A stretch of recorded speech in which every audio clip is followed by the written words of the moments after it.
any reform in this insurance sector must be sensitive to these ground realities. The proposed amendment, which aims to strengthen regulatory oversight and improve policyholder protection, is a welcome step. If implemented effectively, it can ensure faster and fairer claim settlements, especially for flood-affected farmers and households, who often face delays and procedural hurdles while claiming insurance benefits.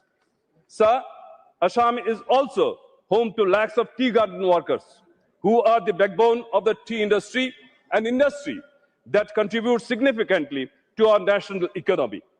I urge the government to ensure that the insurance reforms specially promote affordable health and life insurance coverage for tea garden workers and other unorganized laborers, with special protection for women workers. Deputy Chairman, sir, floods also cause repeated damage to houses, schools, small businesses, and rural infrastructure in Assam. The amended law should encourage innovative and affordable disaster and property insurance products suited to flood-prone areas so that families can rebuild their lives with dignity rather than falling into debt. Honorable Chairman, sir, insurance is not a luxury. It is a security blanket that protects families from the uncertainties of life.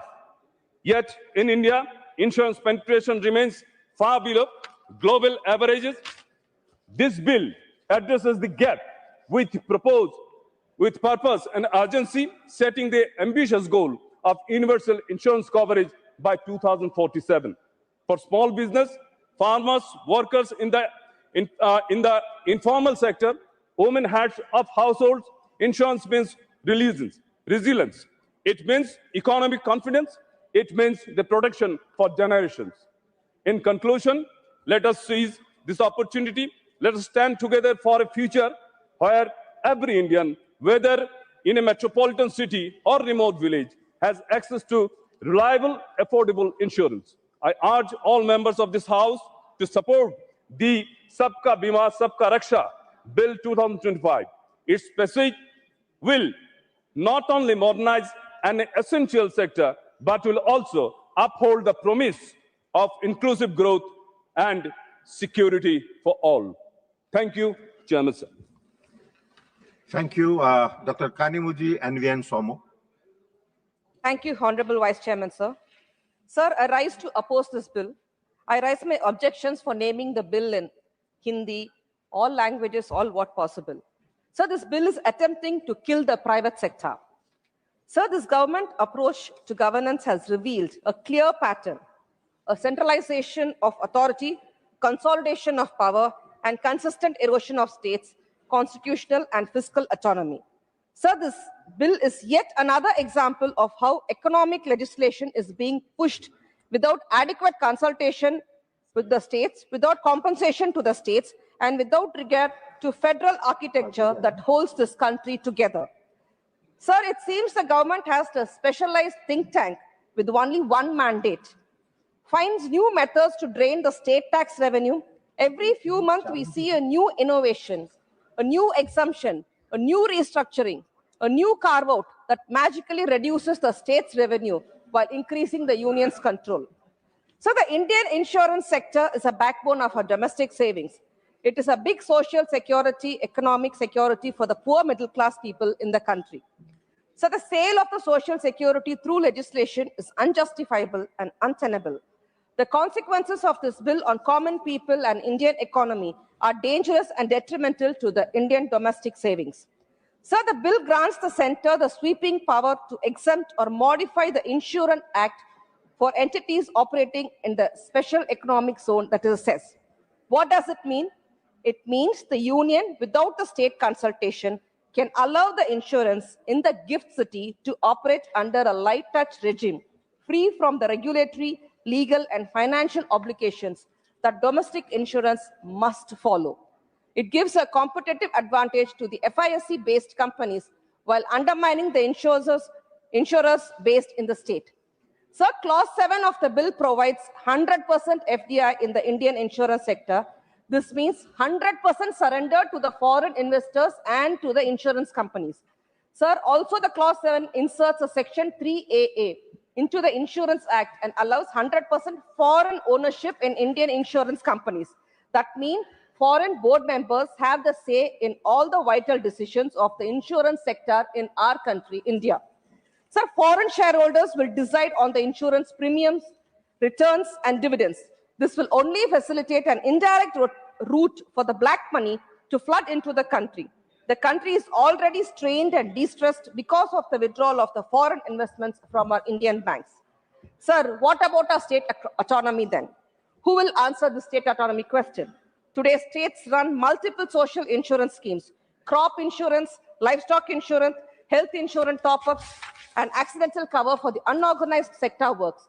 These schemes depend on the financial strength of the state insurers, cooperative bodies, and local intermediaries. But the bill removes the requirement for capitalized cooperative insurers. It gives them no real competitive room in the market, now dominated only by 100% foreign-owned giants operating out of the tax havens. This is not a cooperative federalism, sir. So let us look at the effect of the employment. The LIC and the PSU insurers employ lakhs of people in every state. They maintain offices in the districts and taluks, not because it is profitable, but it is part of the social obligation. And what will happen to the LIC, sir? LIC's liabilities, responsibilities, the social obligations remain the same, but the competitors now get a freedom to operate under the relaxed norms in the cess, under the rural mandates, without compulsory investment in government securities, and without servicing the poor. The government calls this competition. No, sir. We call this handicapping the public sector while subsidizing the foreign and the private insurers. Over the past 9 years, as of March 2024, the sector has attracted nearly rupees 54,000 crore in FDI, supported by the progressive policies. Now, with 100% FDI, it is expected to touch around 1 lakh crore in the next 9 years. This means $12 billion FDI, the market share of $600 billion will go under the control of the foreign investors. Sir, this is a daylight robbery. The government should not squander the opportunities to promote the strength in its own PSUs. But this government, through this bill, are favoring the foreign investors and burdening our own insurance company. So the FDI insurance sector at that time will be like selling our own insurance sector to the foreign investors. The words of Tandai Periyar became prophetic. When capital rules the society, humanity becomes collateral. Sir, this is not Sabka Bima, it is Sabka Bakwas, which means poor quality bill. This is a bill truly, if the bill is truly a Sabka Bima, why does the clause 27 rewrite section 27 to prioritize investment flexibility over social obligation? And why does the clause 20 give IRDA power to direct investments without the parliamentary approval? And what are we doing in the parliament here? This bill does not guarantee coverage, it guarantees capital freedom. So this bill have the cascading effect on the Indian domestic insurance company like the LIC and the GIC. LIC is a people's institution built with people saving. Sir, clause 72 to 82, amending the LIC Act, strip LIC to its unique statutory character and force it to operate like a market-driven company. This will only push it into an unequal competition with the multinational insurance company.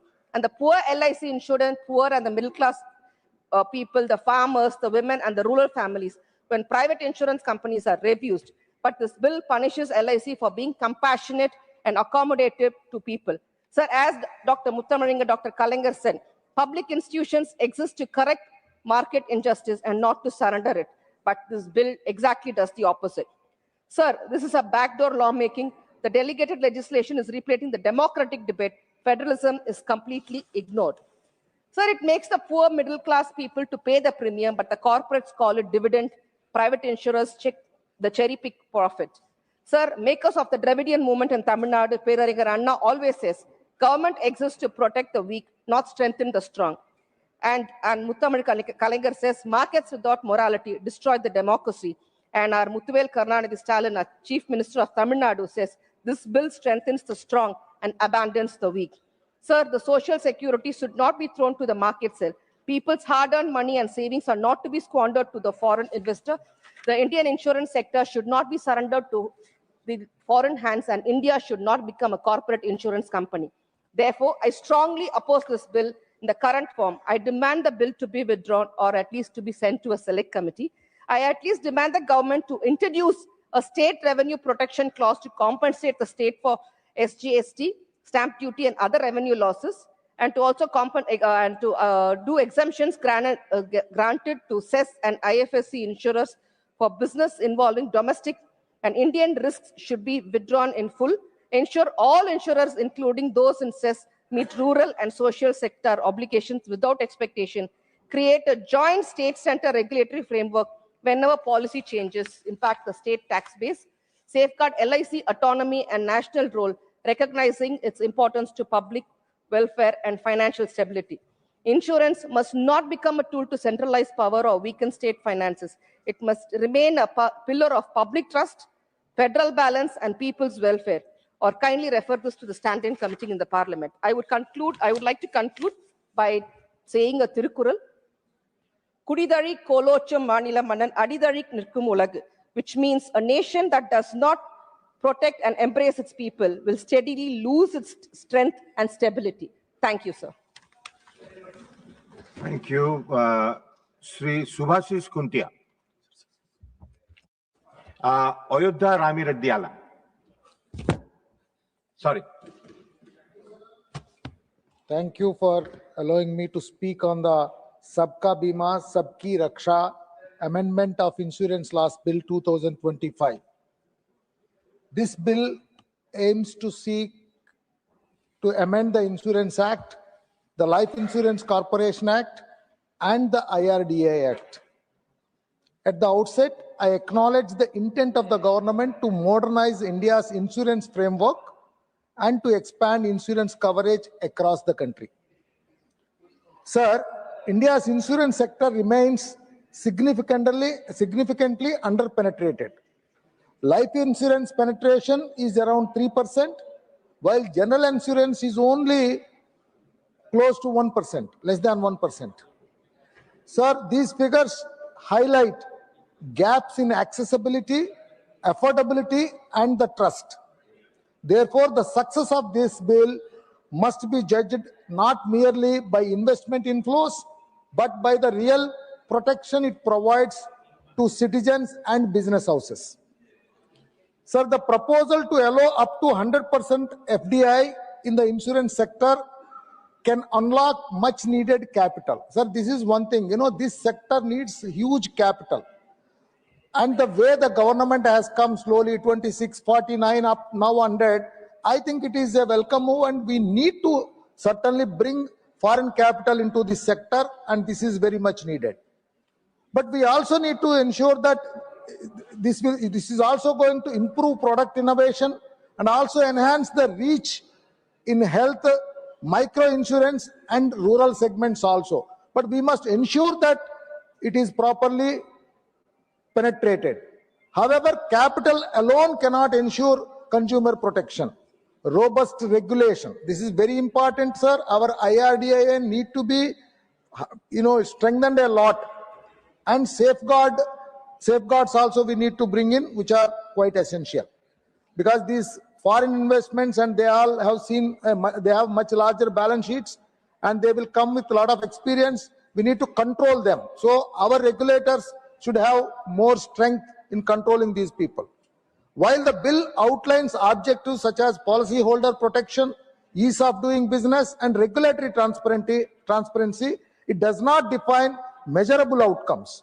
There are no benchmarks for improving claim settlement timelines, reducing grievances, or increasing effective coverage. Sir, a major concern relates to claim settlements and their practices. Sir, high claim amounts and their settlement ratios, if you see, they conceal the reality that many claims are only partially paid. Sir, if you see in the general insurance or even LIC also, in both the areas, in health insurance also, I have seen one thing, that the claims that are coming with heavy amounts, they are somehow kept out. We need to really focus on these things. What matters to policyholders is the actual amount received. the timelines of payment and fairness. The bill does not mandate disclosure of claim amount, settlement ratios, or strengthen protections against unfair deductions. So they also deduct unfairly. This need to be certainly brought in and protected in the bill. The impact of these reforms on insurance employees also needs careful consideration. Safeguards are required to protect service conditions, ensure reskilling and redeployment, and provide effective grievance redressal mechanisms. Sir, foreign participation must be regulated so that vulnerable and rural populations are not excluded or exploited. In this context, IRDA, again I wanted to reiterate, sir, it must be strengthened into a proactive and effective regulator with enhanced supervisory powers. Finally, sir, the insurance dispute resolution mechanisms required urgent reform to ensure timely and fair justice for policyholders. Before I conclude, sir, I want to say these 5 important things. Capital into this sector, 100% FDI, very welcome. Regulations certainly needs to be further strengthened.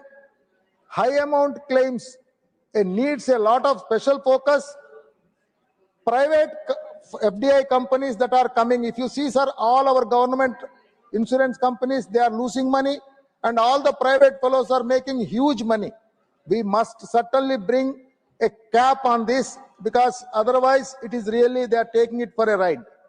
And we must finally, on behalf of YSR Congress Party, we support this bill subject to safeguards for employees, strict regulation of foreign participation, expansion of universal health insurance, strengthening of IRDI, and comprehensive reform of dispute resolution mechanisms.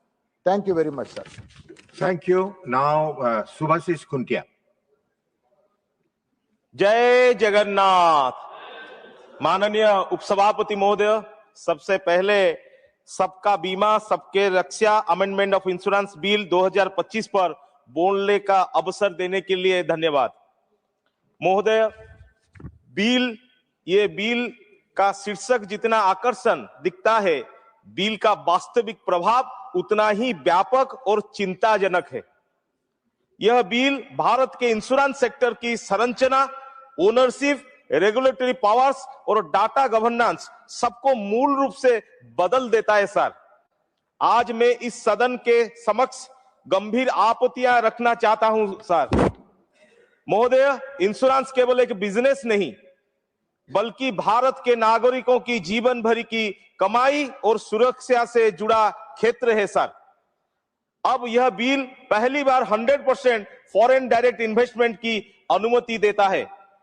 इसका अर्थ है कि भारत की insurance companies का पूर्ण नियंत्रण विदेशी संस्थाओं के हाथ में जा सकता है।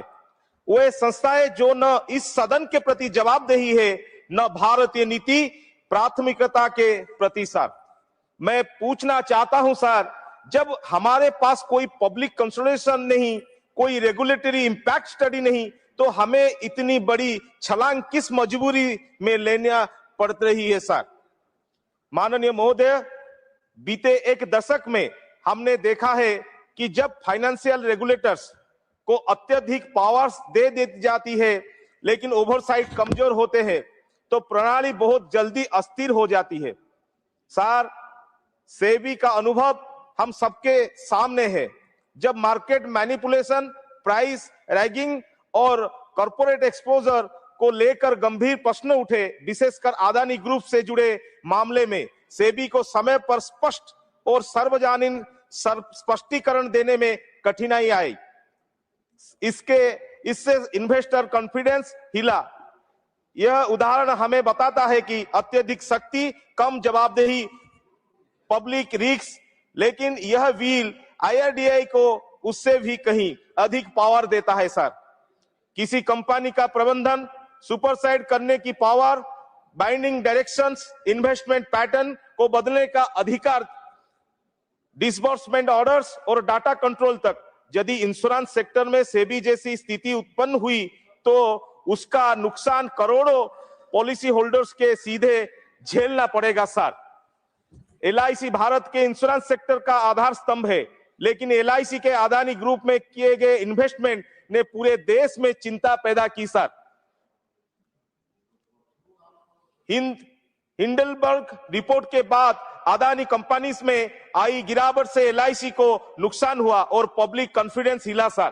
क्या यही इन्वेस्टमेंट कमर्शियल लॉजिक पर आधारित था? क्या पब्लिक फंड्स को अनावश्यक कॉर्पोरेट एक्सपोजर से जोड़ा गया? महोदय, जब दुनिया का सबसे बड़ा इंश्योर एलआईसी भी ऐसे एक्सपोजर से वल्नरेबल हो सकता है, तो सोचिए सर, पूर्ण विदेशी नियंत्रण में चलने वाली छोटी प्राइवेट इंश्योरेंस कंपनीज कितनी अधिक रिस्क में होंगी। एलआईसी पहले ही दबाव में है और इस बिल के बाद फॉरेन कंट्रोल बनने से एलआईसी का पब्लिक मैंडेट और कमजोर पड़ेगा। सर, नया सेक्शन 27 इन्वेस्टमेंट रूल्स को पूरी तरह बदल देता है। इसमें अनुमति है 15% तक investment outside approve categories. Sir, 5% तक प्रमोटर ओन्ड कंपनीज में इन्वेस्टमेंट और आईआरडीआई का इन्वेस्टमेंट रूल बदलने की एक्सेसिव पावर सर। महोदय, इंश्योरेंस फंड देश के teachers, farmers, workers, middle class की सेविंग्स है सर। इन्हें रिस्की इंस्ट्रूमेंट का या प्रमोटर लिंक्ड वेंचर में डालना सोशल सिक्योरिटी के सिद्धांतों के खिलाफ है सर। हमने infrastructure leasing and financial services, Dewan housing financial corporation limited, yes bank और अदानी एपिसोड से सीखा है कि कॉन्फ्लिक्ट और इंटरेस्ट कितना खतरनाक हो सकती है सर। सुधार चाहिए, पर संप्रभुता और सुरक्षा की कीमत पर नहीं सर।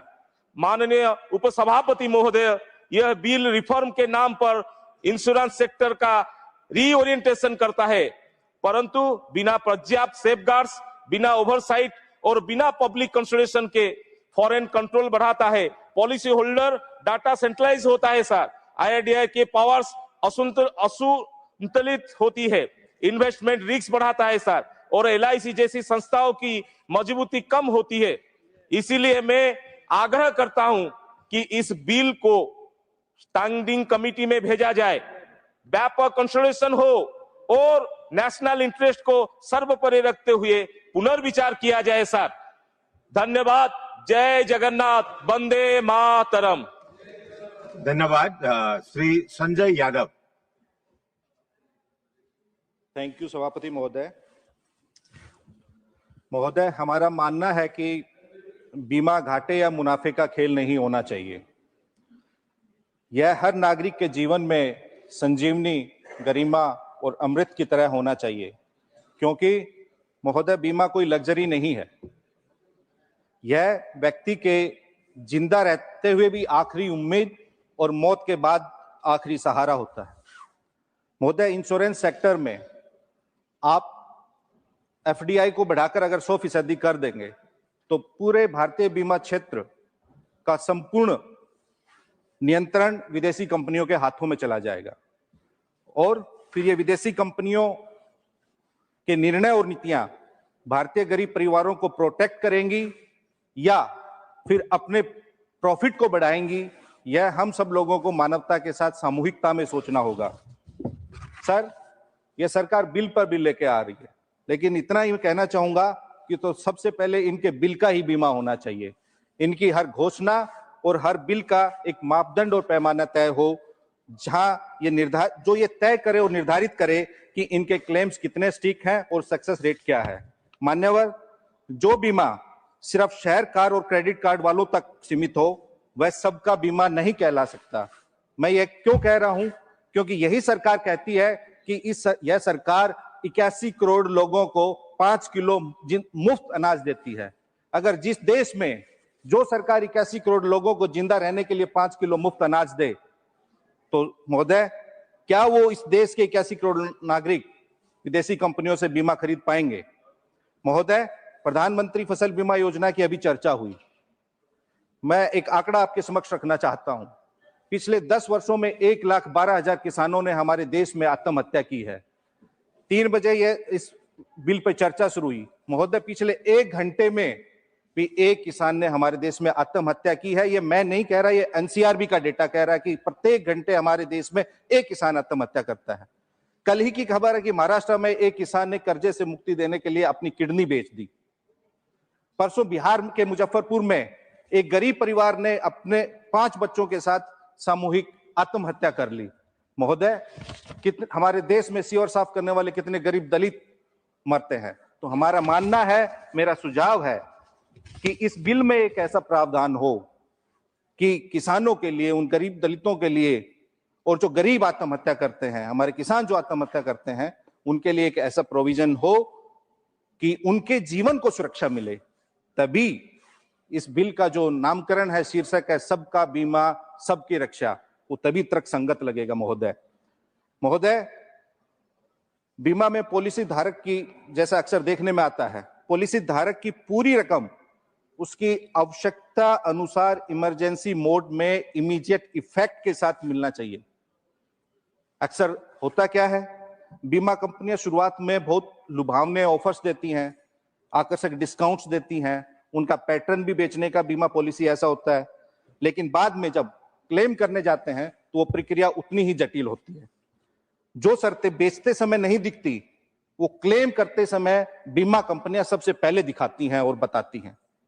तो आम नागरिक को बीमा कंपनियों के चक्कर ना काटने पड़े, उनको किसी प्रकार की मुश्किल का सामना ना करना पड़े, उसको उतना ही सरल और सहज करना चाहिए। तो महोदय, मेरा आपसे के माध्यम से सरकार से अनुरोध है कि इस बिल को स्टैंडिंग कमेटी में भेजा जाए और इस पे एक व्यापक सर्वदलीय विमर्श हो, ताकि इसमें जो जो सब माननीय सदस्यों ने अपने विचार, सुझाव और ऑब्जर्वेशंस रखी है, उन पे अमल करके इस पे काम हो। आपका बहुत बहुत धन्यवाद। धन्यवाद। Doctor M Thambidurai. Thank you, Vice Chairman, sir. On behalf of my ADMK party and my General Secretary, Edappadi Palaniswamy, I am supporting the Amendment Insurance Laws Bill 2025. Sir, I also join with other members regarding the name of the bill, which has given Sabka Bima, Sabka Raksha. Sir, if could not pronounce, I am not able to pronounce in time. I'm sorry to that. Because when we are putting some in English, let it be an English word. In Hindi, let them put Hindi word. We have no objection. Same way, any project comes, it comes to the regional languages, it must be given there also. In Tamil, that must be translated the Tamil. And I will copy to the term like that, it has to mention. But this word is I am also having my reservation about this kind of bill, as I am telling, sir. Second, the major features of this bill is, one is 100% FDI permitted in an insurance company. Net-owned fund requirements for foreign reinsurance loaded. Registration of transfer of shares. Minimum paid-up shares capital for insurance cooperative societies. Application of the Act to insurance in special economic zones. Insurance intermediaries and powers of Insurance Regulatory and Development Authority of India. Sir, this is one of the facts which regarding the investment of the FDI, that is many members raise this thing. Sir, foreign investment will bring much needed capital, advanced technology, global best practices, and product innovation. Most importantly, it will expand reach into the unserved and remote areas where insurance coverage is minimal, sir. Sir, I would like to take this opportunity to refer this the criticism raised by honorable member of DMK member regarding this, criticizing the central government regarding the FDI institution. Sir, now the trend is seeing a whole states chief minister traveling throughout India, throughout the world. What is the purpose they are going? Global investment. What is the global investment? Tamil Nadu chief minister also, even Edappadi Palaniswamy visited many countries. Now the present chief minister, our Stalin also visiting various countries to attract the investment for the foreign capital. When they are telling it to foreign capital, understand why the state DMK government is keen to going the chief and going abroad and bring the foreign investment. The foreign investment is FDI, that is FDI. is how they are they are telling, they are praising them. The chief minister achieved global investor bringing a lot of money from foreign thing. Is it the way how to bring it instead of raising the funds, the local and developing that? And also the criticism, so every time the central government, they are not giving the money. What the money is given, whether the province, we don't know. For example, 4,000 crores, they said they invested for the flood solving the problem in Madras city. But I don't know where the 5,000 belong, we don't know. So the protection, sir, this 4,000 is to save the life of the people. Save the life, that is the indirectly insurance. That insurance that save the life of the people, 4,000 rupees, the investor they're telling. But the flood is taking the whole places. There is no safety for the man, there is no insurance. That is what I'm telling, sir. And also the farmers, sir. The farmers insurance is very important. That the present DMK government not taking any interest to protect the farmers, and also they are not giving the awareness about the insurance to get the benefits. If anything Sir, unparliamentary. Since I am not telling you what is happening, I'm telling regarding what the foreign investment, they said that the DMK government claiming. Please conclude. Please conclude. Farmer issue is very important. Farmers insurance, Please conclude. the DMK government not at all taking care of the farmers. That is the present situation. The Tamil Nadu are suffering a lot. Therefore, this is the where I want to make it this Please. sir. But Thank you. but you cannot criticize the government, the central government, what you are doing. That is what I am asking. Therefore, elections are coming now. Now, Tamil Nadu people are going to fit test Please conclude now. Please result, conclude. defeating the Thank you. DMK Thank you. government, sir. That is what I want to say, sir. I'll check into the record. Dr. Ashok Kumar Mittal.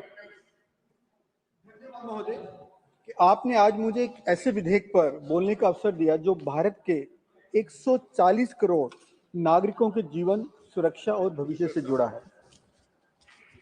सबका बीमा सबकी रक्षा विधेयक 2025। सुनने में ऐसा लगता है sir कि जैसे सरकार ने हर नागरिक को एक सुरक्षा कवच पहना दिया या पहनाने जा रही है, और बीमा पे जो भी खर्चा आएगा वो सरकार वहन करेगी, सरकार सहेगी। लेकिन सर, किताब को ना हम उसके कवर से नहीं देख सकते। यदि सरकार कोई खर्च ही नहीं कर रही इस पर एक तरफ, और दूसरी तरफ जो इंश्योरेंस कंपनीज हैं वो क्या करती हैं उसके बारे में मैं थोड़ा सा आपको बताना चाहूंगा। सुरक्षा के नाम पर ये बस सपने दिखाते हैं। जब होती है बरसात ये छाता छीन लेते हैं, जब डूबने लगते हैं हम तो ये शर्तें गिनाते हैं। इंसानियत मत ढूंढिए इन फाइलों के कागजों में, क्योंकि जिनमें कागज में लिखे शब्द भी पत्थर बन जाते हैं। सर, इस विधेयक के टाइटल में और कंटेंट में जमीन आसमान का अंतर है। ये वैसे ही है जैसे जब इंश्योरेंस पॉलिसी बेची जाती है, लुभावना बातें की जाती हैं, लेकिन जब क्लेम लेने जाते हैं तो उसके फाइन प्रिंट्स दिखाने शुरू कर देते हैं।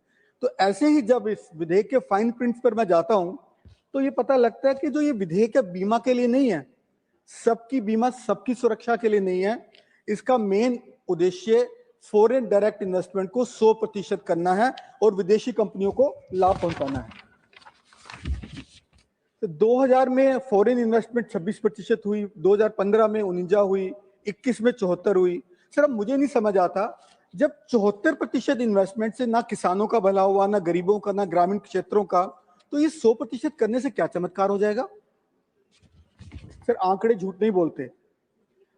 इतनी एफडीआई आने के बावजूद भारत में जो बीमा की पहुंच है 3.7% है, जबकि जो वर्ल्ड वाइड जो एवरेज है वो 7% है। हम ओम्बड्समैन जो बीमा लोकपाल की बात करें, 23-24 के मुताबिक कुल सर 52,000 शिकायतें आई, जिसमें से 31,000 सबसे ज्यादा स्वास्थ्य बीमा की थी और 95% शिकायतें क्लेम रिजेक्ट होने के बारे में थी। 2024 में बीमा कंपनियों ने 26,000 करोड़ के हेल्थ क्लेम रिजेक्ट किए जो पिछले साल से 19% ज्यादा थे सर। हम कैग की रिपोर्ट की बात करें 2023 की, उसमें पाया गया कि 7.5 लाख बेनिफिशियरी एक ही मोबाइल नंबर से जुड़े हुए, एक ही नंबर से। सर ये सिस्टम और में भ्रष्टाचार का जीता जागता सबूत है। सरकार कहती है कि नई बीमा कंपनियों के आने से किसानों को फायदा होगा, पर सर इनकी अपनी सरकार के राजस्थान के कृषि मंत्री श्री करोड़ीलाल मीणा जी ने कहा कि वहां 122 करोड़ रुपए का फसल बीमा घोटाला हुआ, 1,70,000 लोगों को कोई क्लेम नहीं दिया गया। सर सरकार किसानों की आय दुगनी करने की बात करती है, बहुत बढ़िया है, पर सर उनका सुरक्षा कवच का तो बजट ही आधा कर दिया। अब सर महोदय मैं इसके कुछ खंडों पर, क्लासेस पर चर्चा करना चाहूंगा। सर क्लास 7 के अंतर्गत इसमें क्लास 3A को जोड़ती है जो 100% विदेशी ऑनरशिप को अनुमति देती है। सर हम बात करते हैं आत्मनिर्भर भारत की, पर ये तो विदेशी निर्भर भारत हो गया जी। सर क्लास 71 बड़ी खतरनाक सर, थोड़ा ध्यान से देखें फाइन प्रिंट्स में। केंद्र सरकार किसी भी विदेशी कंपनी को बीमा अधिनियम के किसी भी प्रोविजन से छूट दे सकती है, लेकिन भारतीय कंपनी को नहीं। सर ये कैसा न्याय है? सर क्लास 17 के अंदर धाराएं 14A 14 भी 14 से जोड़ती है और ये कहती है कि 100% विदेशी कंपनियां जो मालिक हैं बाहर की, उनको भारतीयों का सारा डाटा मिलेगा, बीमारियों का सब चीज का डाटा मिलेगा, और वो डाटा भारत में रखा जाएगा, ऐसी भी कोई कंडीशन नहीं है। तो कम से कम वो तो किया जाए। सर यह बिल सबका बीमा की एक धारा 27 को क्यों बदल रही है? सर सबका बीमा की बात कर रहे हैं, लेकिन धारा 27 को बदल रही है, जिसमें निवेश की प्राथमिकता सोशल ऑब्लिगेशन से हटाकर इन्वेस्टमेंट फ्लेक्सिबिलिटी कर दी गई है। सर ये कैसा इशू है? सर LIC जो हमारी है उसको कमजोर करने की कोशिश की जा रही है, उसमें स्टैट्यूटरी उसका करेक्टर था, उसको एक नॉर्मल कंपनी में बदला जा रहा है। सर एक पॉइंट सर, आपका समय, सर एक पॉलिसी में हमारे मुद्दा के अगर कोई गरीब आदमी, सर लास्ट लाइन, गरीब आदमी कोई प्रीमियम नहीं दे पाता तो उसकी पॉलिसी लैप्स हो जाती है, प्रीमियम जब्त कर लिया जाता है। LIC ने अकेले 231 करोड़ रुपया जब्त किया 2023-24 में।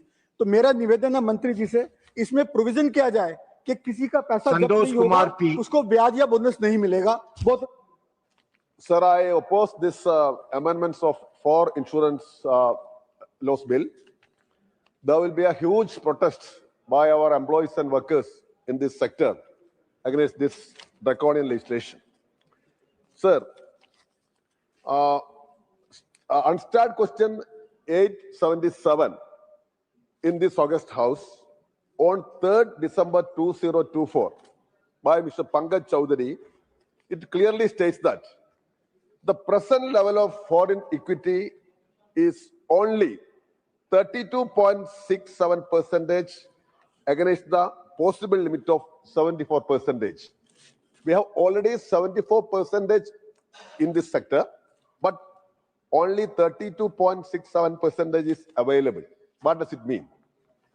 Only 4 companies utilize the cap of 74%. Why? Now the government wants to make it 100% because most of the foreign countries are compelling the government. The Modi government is under tremendous pressure by foreign monopolies. That is why this new bill is introduced in our parliament now. Sir, fall of rupees we are facing through, our economy is facing that. Secondly, sir, BJP is acting like a British Janata Party in most of the times. Whose interest it is protecting? Are they protecting the interest of our people? Insurance sector was actually facing a lot of issues. To make it more and more people-oriented, these people are trying to finish up all public sector undertakings. Can they name even a single public undertaking which was built up during these 10, 11 years? No. The only business is to demolish the existing public sector units. They can't say even a single name. Sir, so I demand that this bill may be referred to select committee. Public sector investments and insurance companies are very important. These are the lifeline of our country. So I request our friends in BJP also. So once upon a time, there were many organizations, outfits like Swadeshi Jagran Manch, like that. We have difference of opinion with them. But where are they? Where are these RSS friends? So they were all vocal on these issues. Now the government is under tremendous pressure and they are helping foreign monopolies. So this cannot be allowed. Please don't kill our country and economy like this. Our finance minister has become a justification machine. She is justifying each and every laws and rules and regulations. So this should not be allowed. These are hard-earned money of our general public. This should not be given to others on a platter. So I oppose this draconian legislation. This will finish up our economy. Thank you. Sri Kartikeya Sharma, not present. Dr. Bhagwat Karat. माननीय उपसभापति महोदय, सबका बीमा सबकी रक्षा विधेयक 2025 पर बोलने का मुझे वक्त दिया, इसलिए मैं आपका और हमारे पार्टी का आभार व्यक्त करता हूं। आज इस सभागृह में विरोधी पक्ष में से इस बिल को अपोज कर रहे हैं, तो मैं इन्हीं को पूछना चाहता हूं, इस हमारे संसद इस सभागृह में 240 या 242 सदस्य हैं, तो हर एक को बीमा किया है, हर एक के फैमिली का बीमा है। तो हमारे देश में 140 करोड़ लोग हैं, उनको अगर बीमा निकालना होगा तो ये अमेंडमेंट करने की जरूरत है। इसीलिए हमारे देश के यशस्वी प्रधानमंत्री माननीय मोदी जी के नेतृत्व में और हमारे finance minister madam Nirmala Sitharaman ji के मार्गदर्शन में ये जो बिल आया है, इसको मैं सपोर्ट करता हूं और विरोधी पक्ष को भी अपील करता हूं, विनती करता हूं कि ये बिल को सपोर्ट करके यूनानिमस सब 140 करोड़ जनता के लिए मंजूर करना जरूरी है। माननीय उपसभापति महोदय, इस बिल में अगर हम देखो तो दो चीज महत्वपूर्ण है, 100% एफडीआई को लाना और दूसरा safety of the policy holders को देखना। अगर safety of the policy holders को अगर हमें देखना है तो मैं बताना चाहता हूं, सेफ्टी के लिए सेवा की गुणवत्ता को सुधार होना चाहिए। बढ़ती प्रतिस्पर्धा के कारण क्लेम सेटलमेंट में प्रतिक्रिया की तेजी आएगी। इस बिल के माध्यम से क्लेम सेटलमेंट पारदर्शी और समयबद्ध बनेगा। और जो कुछ सदस्य ने जो बताया कि एफडीआई आने के बाद क्या होगा, लेकिन इरडाई को सशक्त बना के एक सुनिश्चित इरडाई हो जाएंगी और पॉलिसी धारक के साथ अन्याय न हो, नियमों का उल्लंघन करने वाली कंपनी पर सख्त कार्रवाई इरडाई के माध्यम से होंगी। ये बिल के माध्यम से हमें समित होता है। इस अगर हम देखें, इंश्योरेंस में 3 पुराने लॉ है, जिसमें 1938 का बीमा अधिनियम कायदा, इरडाई का एक्ट 1999 और लाइफ इंश्योरेंस एक्ट का 1956। इन्हों बदल कर अगर हम पास में जाके देखें, जब एनडीए का गवर्नमेंट 2014 में आया तो उसके पहले insurance sector was gasping under the control government of UPA. इसमें उस टाइम एफडीआई सिर्फ 26% था। रिफॉर्म के माध्यम से एनडीए के नेतृत्व में, प्रधानमंत्री जी के नेतृत्व में FDI cap increase from to 49% in 2015. It is increased in 2021 for 70%, and now our aim is to increase up to 100%. यह बिल के माध्यम से इंश्योरेंस सेक्टर को सशक्त बनाना है, और ये सशक्त बनाना है तो रेगुलेटरी कंट्रोल जो इरडाई के माध्यम से रहेगा, इसको भी सशक्त बनाया है। और इस बिल में इरडाई को सशक्त बनाने का प्रोविजन भी दिया है। There is a capital flow आना जरूरी है। 140 करोड़ जनता का इंश्योरेंस करना है तो एफडीआई का जरूरत भी इस बिल के माध्यम से है।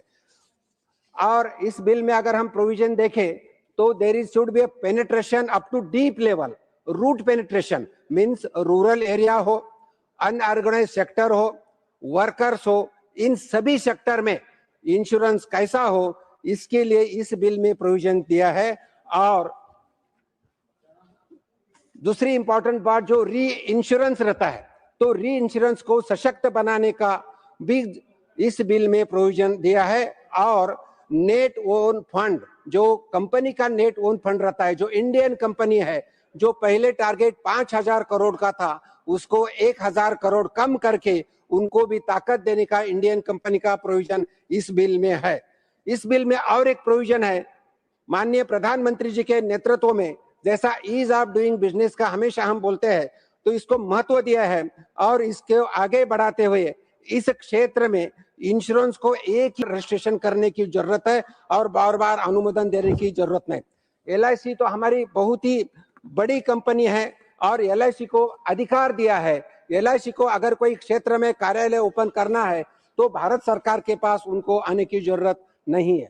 माननीय उपाध्यक्ष महोदय, मैं बताना चाहता हूं, माननीय प्रधानमंत्री जी के नेतृत्व में जैसी भारत की अर्थव्यवस्था बढ़ रही है वैसा ही इंश्योरेंस सेक्टर में अलग अलग काम हो चुका है।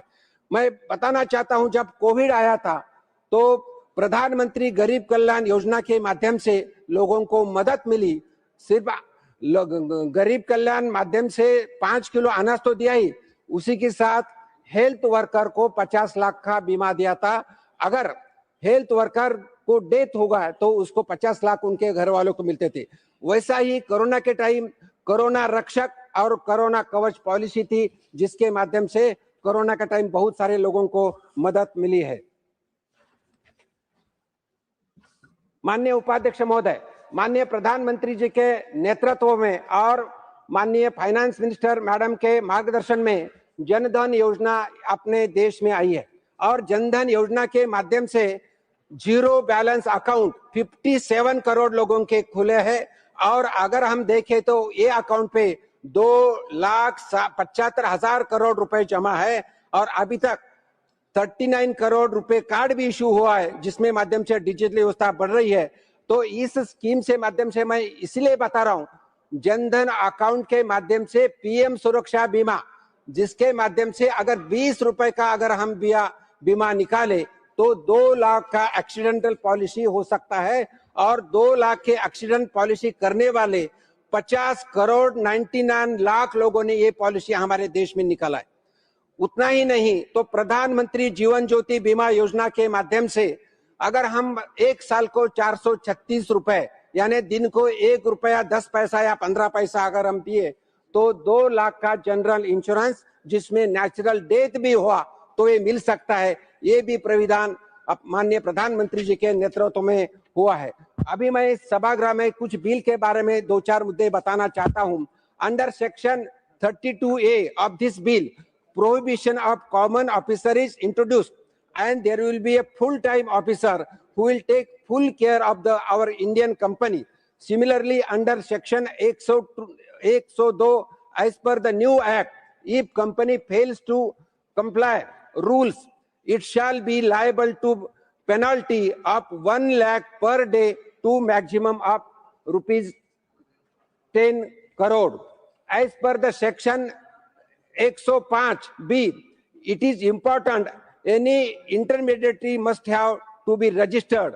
The non-registered intermediary will be liable for penalty for rupees 1 lakh and up to 10 lakhs. In this bill, section 14A to E, the authority has given power to collect the policy information from insurer to safeguard policyholders' rights. Here, right of the policyholder is protected, which is a very important.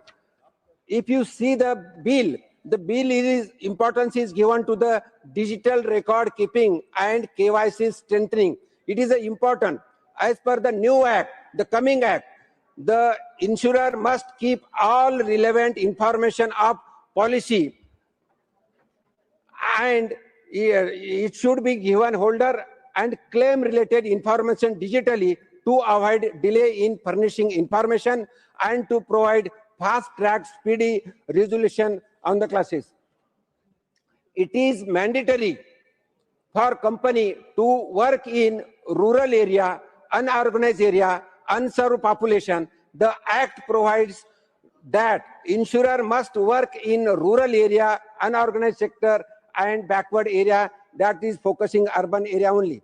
This shows overall vision of Pradhan Mantri Modi ji's government and our संकल्प जो प्रधानमंत्री जी के नेतृत्व में हुआ है, विकसित Bharat up to 2047, so all the 140 crore or all population India will be insured. In one of the section of this bill, share transfer is allowed from 1 to 5%. This will boost investors' confidence and make insurance sector strong. Recently, Honorable Finance Minister Madam has taken meeting of 56 GST Council meeting was held, and under guidance of Honorable PM Narendra Modi ji, Honorable Finance Minister Madam Nirmala Sitharaman ji has reduced GST to 0 on premium, and that will be help to all the peoples who are paying premium for the insurance. This will help to policyholders. It is a very important step in insurance sector. I support this bill and request. Last line, sir. आखिरी में मैं insurance के लिए 2 पंक्तियां बताकर मैं मेरा वाणी को विराम देता हूं। इंश्योरेंस सेक्टर यह आर्थिक रीढ़ की हड्डी है, विकास, विश्वास और निवेश की यह पहली सीढ़ी है। आज बीमा अपनाना मतलब देश को सशक्त बनाना है, हर घर को सुरक्षित करके भारत को आगे बढ़ाना है। तो मैं इस बिल को सपोर्ट करते हुए मैं मेरे वाणी को विराम देता हूं। जय हिंद, नमस्कार। धन्यवाद। Shri Ram ji.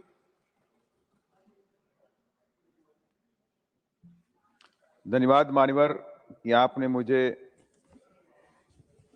Amendment of insurance bill law bills 2025 बोलने का अवसर दिया। साथ ही मैं आभार व्यक्त करता हूं अपनी पार्टी की मुखिया आदरणीय बहन कुमारी मायावती जी का। मान्यवर, यहाँ पे मेरा क्वेश्चन भी है सरकार से आपके माध्यम से, स्वदेशी अपनाओ, उसका क्या हुआ? आत्मनिर्भर भारत का क्या होगा? जब हम कहते हैं कि हर सेक्टर में आत्मनिर्भर भारत बनना चाहिए, तो यहाँ तो पूरा उलट हो गया। 100% FDI माने 100% फॉरेन इन्वेस्टमेंट। खैर, इनकी बात है। इसके साथ ही मैं मानव यहाँ पर बाबा साहब की कुछ बातों को कोट करना चाहता हूँ।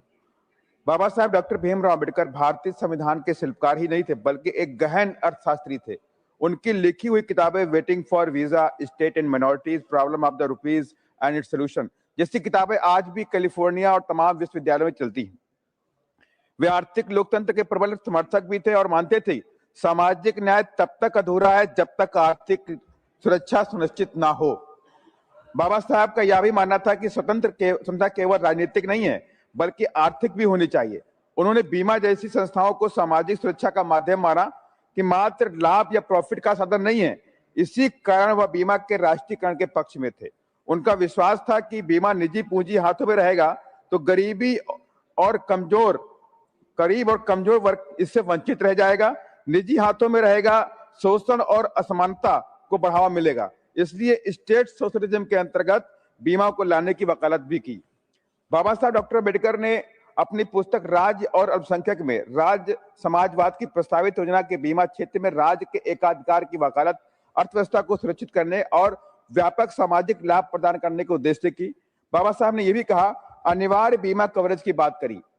यही नहीं, स्वास्थ्य बीमा सहित स्वास्थ्य सेवा को सरकार द्वारा प्रदान किए जाने वाले मौलिक अधिकार को माना जाना चाहिए, खासकर जरूरतमंद के लोगों के लिए। और ESI अधिनियम में महत्वपूर्ण भूमिका निभाई। 1942 से 1940 तक वायसराय के कार्यकारी परिषद में लेबर मेंबर के रूप में बाबा साहब डॉक्टर अम्बेडकर ने उस नीति को विकसित करने में महत्वपूर्ण भूमिका निभाई, जिसके परिणाम स्वरूप 1948 में कर्मचारी राज्य बीमा ESI का अधिनियम लागू हुआ। माननीय बाबा साहब डॉक्टर अम्बेडकर ने स्टेट माइनॉरिटीज 1947 में साफ सुझाव दिया कि बीमा, बैंकिंग और प्रमुख उद्योग इन सभी का राष्ट्रीयकरण होना चाहिए ताकि आर्थिक लोकतंत्र स्थापित हो सके, न कि पूंजीवाद। उन्होंने विचारों की देन है थी कि 1956 में जीवन बीमा का राष्ट्रीयकरण और 1972 में सामान्य बीमा का राष्ट्रीयकरण किया गया। मानव तमाम तरह के नुकसान की शंका भी 100% FDI के आने से महसूस की जा रही है, जिसको मैं एक एक आपके सामने रख रहा हूं। लाभ को प्राथमिकता, सबको मालूम है प्राइवेट बीमा सेक्टर आएगा तो लाभ को प्रॉफिट माना जाएगा। लाभ को प्राथमिकता लाभ को प्राथमिकता, जन कल्याण को अपेक्षित करना, प्रीमियम में वृद्धि, एविएशन, जैसे कि आपके सामने एविएशन सेक्टर एक एग्जाम्पल है, पेट्रोलियम सेक्टर एग्जाम्पल है। क्लेम का दावा निपटान में कठिनाइयां 100% आनी है। जनता की बजट पर निजीकरण, निजी नियंत्रण हो जाना यह संभव है। सामाजिक सुरक्षा योजना पर प्रतिकूल प्रभाव भी संभव है। मानवर, मैं खत्म कर रहा हूं। सबसे लास्ट पॉइंट मानवर है एकाधिकार इकोनॉमिक कॉर्टल, ये चिंता का विषय मानवर है, इस पे विस्तृत ध्यान दिया जाए। एकाधिकार और इकोनॉमिक कॉर्टल बनने पर बड़ी बड़ी कंपनियां एक समूह बनाएंगी और समूह बनाने के बाद धन्यवाद माननीय उपसभापति महोदय।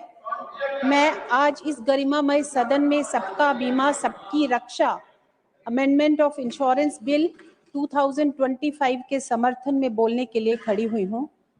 सर, ये विधेयक इंश्योरेंस सेक्टर से जुड़ा हुआ संशोधन नहीं है, बल्कि यह social security framework of India को संशोधन करने वाला एक ऐतिहासिक कदम है।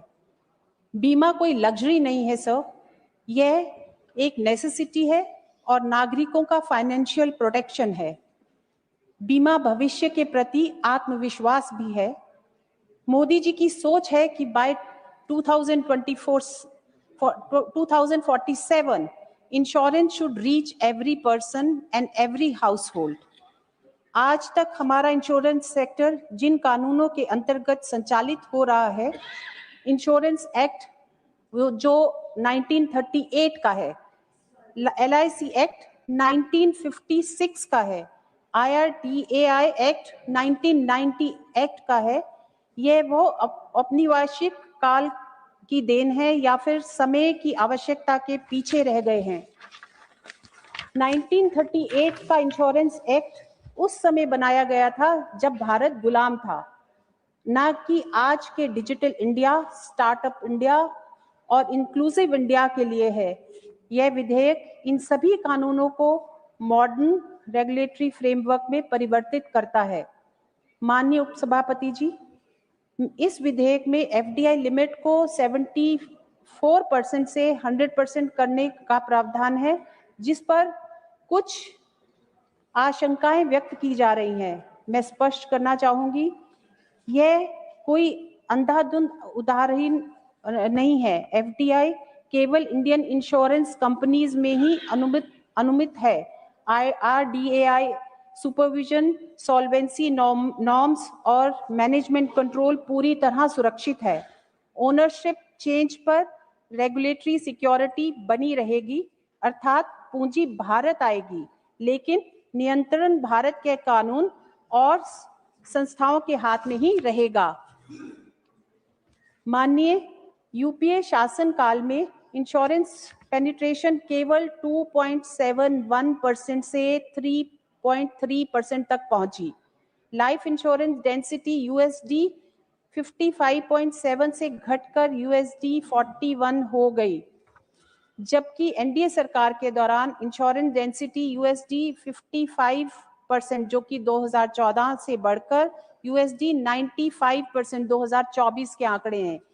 Total premium collection 5 lakh crore से बढ़कर 11.2 लाख करोड़ रहा है। लाइफ इंश्योरेंस प्रीमियम 8.3 ट्रिलियन तक पहुंचा है। यह अंतर केवल नीतियों का नहीं, बल्कि पॉलिटिकल विल और गवर्नेंस इंटेंट का भी है। सर, मैंडेटरी रूरल और unorganised sector coverage across all insurance classes, अब life insurance, health insurance, general insurance, speciality insurance, हर इंश्योरेंस के लिए यह अनिवार्य होगा कि वह ग्रामीण भारत और असंगठित क्षेत्र तक पहुंचे। अब केवल शहरी मुनाफे वाले क्षेत्रों को चुनने की प्रवृत्ति समाप्त होगी। यह इंक्लूसिव ग्रोथ इन एक्शन, ना कि केवल पूंजीवादी सोच में काम होगा। माननीय, बीते वर्षों में इंश्योरेंस सेक्टर की सबसे बड़ी कमजोरी रही है पॉलिसी होल्डर प्रोटेक्शन नहीं मिला। इस विधेयक के माध्यम से policy holder education and protection fund की स्थापना की जाएगी। इंश्योरर फेलियर की स्थिति में क्लेम्स की सुरक्षा मिलेगी। IRDAI को इनऑर्गेनाइज्ड पावर्स ठीक उसी प्रकार जैसे सेबी के पास है, वैसे ही की जाएगी। अब रेगुलेटर केवल दर्शक नहीं बल्कि पॉलिसी होल्डर का संरक्षण भी होगा। सर, पहले पेनल्टीज कई बार आर्बिट्रेरी होती थी और अब पेनल्टी के लिए ऑब्जेक्टिव क्राइटेरिया होगा, एडवांस नोटिस और राइट टू फेयर हियरिंग होगा, स्पष्ट स्टैंडर्ड ऑपरेटिंग प्रोसीजर बनाए जाएंगे। माननीय, यह विधेयक इंश्योरेंस सेक्टर को पूर्णतः डिजिटल इकोसिस्टम की ओर ले जाता है। Mandatory electronic record keeping unified KYC framework में होगा, फास्टर क्लेम सेटलमेंट होगा, सिक्योर ऑडिट ट्रायल होगा। अब नागरिकों को बार बार कागजों के बोझ के नीचे दबना नहीं होगा। भारत को केवल इंश्योरेंस कंज्यूमर नहीं बनना है बल्कि ग्लोबल इंश्योरेंस हब बनना है। इसलिए फॉरेन री इंश्योरेंस के लिए नेट ओन फंड 5,000 करोड़ से घटाकर 1,000 करोड़ किया गया। डोमेस्टिक री इंश्योरेंस कैपेसिटी को बल दिया गया। ओवरसीज रिस्क डिपेंडेंस में कमी की गई। यह ईज ऑफ डूइंग बिजनेस और रिस्क रेजिलियंस दोनों को मजबूत करता है। माननीय, LIC भारत की फाइनेंशियल स्ट्रेंथ का प्रतीक है। इस विधेयक से LIC को ऑपरेशनल ऑटोनॉमी मिलेगी। जोनल ऑफिसेज खोलने के अनावश्यक अप्रूवल को के नाम पर समय खराब नहीं किया जाएगा। डिसीजन मेकिंग में गति आएगी। सर, अब 1% शेयर ट्रांसफर पर भी प्रायर अप्रूवल की आवश्यकता नहीं होगी जो पहले लेनी पड़ती थी। अब यह सीमा बढ़ाकर 5% कर दी गई है। इन्वेस्टर को सुविधा मिलेगी। रेगुलेटरी फोकस ओनरशिप कंट्रोल पर, सिस्टमेटिक स्टेबिलिटी और सुरक्षा मिलेगी। सर, यह विधेयक केवल कानून से संशोधन नहीं करता बल्कि नागरिकों के भविष्य में विश्वास भी पैदा करता है। यह सुनिश्चित करता है गांव का श्रमिक भी सुरक्षित हो, असंगठित क्षेत्र का कामगार भी सुरक्षित हो, पॉलिसी होल्डर को सशक्त करता है, इन्वेस्टर को भी सशक्त करता है। मैं इस सदन में इस विधेयक को सर्वसम्मति से पारित करने की अपील करती हूँ। धन्यवाद सर। धन्यवाद। श्रीमती महुआ माझी। ऑनरेबल वाइस चेयरमैन सर, आज संसद में सबका बीमा सबकी रक्षा amendment of insurance laws bill 2025 पर बहस हो रही है। झारखंड के आदिवासी समुदाय के सैकड़ों मजदूर भाई लोग बॉर्डर रोड ऑर्गेनाइजेशन BRO के तहत कॉन्ट्रैक्चुअल मजदूर के रूप में लेह लद्दाख जैसे सीमावर्ती अत्यंत दुर्गम और माइनस टेम्परेचर वाले इलाकों में सेना के लिए सड़क, पुल और पुलिया बनाने का काम करते हैं। ये मजदूर लैंड माइंस के खतरे में, माइनस टेम्परेचर में, भीषण ठंड में और लगातार एक्सीडेंट के जोखिम के बीच देश की सीमा को मजबूत करने का काम करते हैं। लेकिन माननीय महोदय, जब इन मजदूरों की दुर्घटना में मौत होती है तो न उन्हें शहीद का दर्जा मिलता है, न उनके परिवारों को कोई समुचित बीमा या एक्सीडेंटल सुरक्षा मिलती है। मैं यह सवाल पूरे सदन से पूछना चाहती हूँ कि क्या देश की सुरक्षा केवल वर्दी से ही होती है या उन हाथों से भी होती है जो बर्फ में खड़े होकर सड़क बनाते हैं, सैनिकों, सैलानियों तथा स्थानीय लोगों के लिए पुल पुलिया का निर्माण करते हैं। अगर यह बिल सच में सबका बीमा सबकी रक्षा है तो BRO के इन कॉन्ट्रैक्चुअल मजदूरों को इससे बाहर रखना इस बिल की मूल भावना के साथ अन्याय है। इसलिए BRO के तहत कार्यरत सभी कॉन्ट्रैक्चुअल मजदूरों के लिए अनिवार्य सरकारी एक्सीडेंटल और लाइफ इंश्योरेंस पॉलिसी बने। मैंने एक मीटिंग में माननीय डिफेंस मिनिस्टर राजनाथ जी से मैंने बोला था ये बात पहले भी, और उन्होंने उनसे ये भी कहा था कि एक तो एक्सीडेंटल बेनिफिट मिले, इंश्योरेंस पॉलिसी हो, और साथ ही उनके लाश जब उनकी मौत होती है तो उनको ये लाश को घर वाले ले जाने के लिए परेशान हो जाते हैं, कोई उनका साथ नहीं देता। तो ऐसे में माननीय राजनाथ जी ने बाद में सेकंड मीटिंग में मुझे बताया था कि उन्होंने लाश को अपने घर ले जाने की व्यवस्था कर दी है। इसके लिए मैं उन्हें धन्यवाद देना चाहती हूँ और चाहती हूँ कि उनके लिए एक्सीडेंटल बीमा पॉलिसी भी जरूर बनाएं। माननीय सभापति महोदय, अब मैं इस बिल को झारखंड और आदिवासी दृष्टिकोण से दिखाना चाहती हूँ। मैं झारखंड से आती हूँ और झारखंड मुक्ति मोर्चा की ओर से यह गर्व से कहना चाहूंगी कि हमारी राज्य सरकार ने हमेशा गरीब, आदिवासी और मेहनतकश वर्ग को नीति के केंद्र में रखा है। कोविड जैसी अभूतपूर्व आपदा के समय माननीय मुख्यमंत्री श्री हेमंत सोरेन जी ने लेह लद्दाख में माइनस टेम्परेचर में फंसे हमारे मजदूर, झारखंड के मजदूर भाइयों को हवाई जहाज से सुरक्षित अपने राज्य में वापस लाने का काम किया। यह केवल प्रशासन नहीं था, यह संवेदनशील शासन का उदाहरण था। लेकिन दुख के साथ कहना पड़ता है कि केंद्र सरकार की नीतियों में झारखंड जैसे आदिवासी बहुल राज्यों के लिए वही संवेदनशीलता दिखाई नहीं देती। चाहे बीमा कानून हो, चाहे वन संरक्षण से जुड़े निर्णय या श्रम से संबंधित सुधार, हर बार आदिवासी और असंगठित मजदूर नीति के हाशिए पर ढकेल दिए जाते हैं। महोदय, झारखंड सहित देश की हजारों महिलाएं, बालिग एवं नाबालिग युवतियां ट्रैफिकिंग की शिकार होती रहती हैं। विशेष परिस्थितियों में ट्रैफिकिंग एवं माइग्रेशन के शिकार बच्चों, युवतियों एवं मजदूर परिवारों की सुरक्षा के लिए भी इंश्योरेंस पॉलिसी हो। महोदय, अगर बीमा कानूनों में सुधार हो रहा है तो उसका पहला लाभ सबसे ज्यादा जोखिम उठाने वाले मजदूरों को मिलना चाहिए, न कि केवल शहरी और संगठित वर्ग को। झारखंड में सैकड़ों एकड़ जमीन में फैले परित्यक्त कोयले के खदान है जो केंद्र सरकार के अधीन है और अक्सर दुर्घटनाएं होती रहती है। परित्यक्त ओपन कास्ट माइंस में बरसाती पानी भरने से उनमें डूबकर स्थानीय युवाओं, बच्चों की मौत होती है। कोयले के बंद पड़े खदानों के नीचे लगी आग फैलने से स्थानीय लोग जमीन धंसकर भी उनकी देहांत होती है। तो ऐसे में उनके लिए बीमा पॉलिसी होनी चाहिए। माननीय महोदय, सबका विकास तब होगा जब सबकी जान की कीमत बराबर होगी। झारखंड यह स्वीकार नहीं कर सकता कि देश की सुरक्षा में योगदान देने वाले उसके मजदूर लेह लद्दाख में बिना सुरक्षा के मरते रहे। अगर सरकार सच में सबका बीमा सबकी रक्षा चाहती है तो उसे सबसे पहले हाशिए पर खड़े भारत की रक्षा करनी होगी। जय हिंद। धन्यवाद। श्री मानन Kumar Mishra. Sir, I support the bill, Sabka Bima Sabki Raksha, Amendment of Insurance Laws Bill 2025.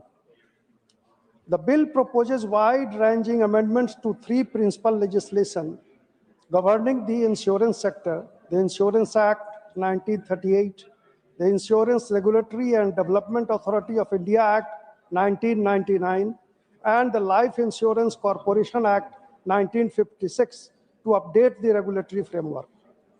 Sir, the bill seeks to raise the foreign direct investments limit in the insurance sector from current 74% to 100% in a move aimed at expanding insurance penetration and achieving the goal of insurance for all by 2047. Sir, the bill proposes a structured penalty mechanism requiring IRDAI to evaluate objective criteria, including default severity, policyholder losses, and mitigation efforts, along with advance notice and fair hearing rights for insurers, ending arbitrary punishment. Sir, the bill extends mandatory rural and unorganized sector insurance obligations across all insurance classes: life, health, general and specialty, and operationalization, genuine inclusive growth, ensuring crores of rural workers access affordable coverage. Sir, the bill introduces a one-time registration mechanism for insurance intermediaries, eliminating repetitive approvals and ensuring continuity of service to policyholders in order to ease compliance and improve ease of doing business. The bill also introduces key reforms to modernize the governance and operational framework of Life Insurance Corporation of India. LIC is proposed to be granted greater operational autonomy, including the power to establish new zonal offices without prior government approval. Sir, the bill dismantles colonial legislation that has strangled India's insurance sector since British rule. The Insurance Act 1938 was enacted under British India to regulate insurance with outdated provisions. The bill modernizes 1938 Insurance Act, 1956 LIC Act, and 1999 IRDAI Act. Sir, when the BJP-led NDA government came to power in 2014, the insurance sector was gasping under UPA restrictive framework with FDI capped at a meager 26%. In contrast, the Modi government has systematically liberalized the sector by increasing FDI to 49% in 2015, 74% in 2021, and now 100% in 2025. This liberalization will provide new impetus to the sector and will help the government's bold vision of insurance for all by 2047. Sir, the Modi government has enabled up to 100% foreign investment in India's insurance companies while simultaneously placing clear statutory safeguards. Sir, all insurers and reinsurers now operate under identical prudential standards, preventing regulatory arbitrage. Simultaneously, the bill prohibits officers from holding directorships across competing insurers or related financial entities, eliminating conflict of interest arrangements that compromise independent decision-making. Sir, the bill modernizes policy record keeping by mandating digital storage of complete policy holder information, names, Aadhaar, PAN, dates of birth, and transaction history. It proposes that insurer must maintain concurrent record of policies and claim in electronic form, eliminating archaic paper-based system that delayed claim processing for decades. The bill also requires the insurer to maintain a strict confidentiality of the information supplied by the policyholder. The bill further establishes unified KYC standard across regulated entities, preventing duplicate documentation that burdens customers. Once the KYC is proposed by any regulated authority, insurers can use it across functions without redundant verification. Sir, the life insurance density collapsed from 55.7 US dollar in 2010 to 41 USD dollar in 2014. Under the NDA government, insurance density surged from 55 USD dollar in 2014 to 95 USD dollar in 2024. While total premium collections jumped from 5 lakh crores to over 11.2 lakh crore, the life insurance premiums alone reached 8.3 trillion by financial year 2024. The proposed bill, 100% FDI provision, enables market expansion into Tier 2 and Tier 3 cities where penetration remains below 1%. Sir, the bill is a natural expansion of BJP government's commitment to universal social security and insurance for all by 2047. Under Prime Minister Sri Narendra Modi ji, India has already created the world's largest insurance coverage base with flagship schemes like Pradhan Mantri Suraksha Bima Yojana and Pradhan Mantri Jeevan Jyoti Bima Yojana, together crossing more than 74 crore enrollments, providing life and accident cover at affordable premiums. Sir, it is a service-oriented bill, not a profit-oriented bill. Sir, a major obstacle to investment in the insurer sector was excessive procedural friction. Even minor share transfers required regulatory approval, which slowed capital inflow, restructuring, and investor exits. The NDA government has addressed this by raising the approval threshold for share transfer from 1% to 5%, significantly reducing unnecessary compliance. At the same time, full regulatory oversight is retained for transactions that impact ownership or control, ensuring transparency and policyholder protection. This reform improves investor confidence while preserving systematic stability. It reflects the NDA government's clear belief that ease of doing business and a strong regulation must go hand in hand.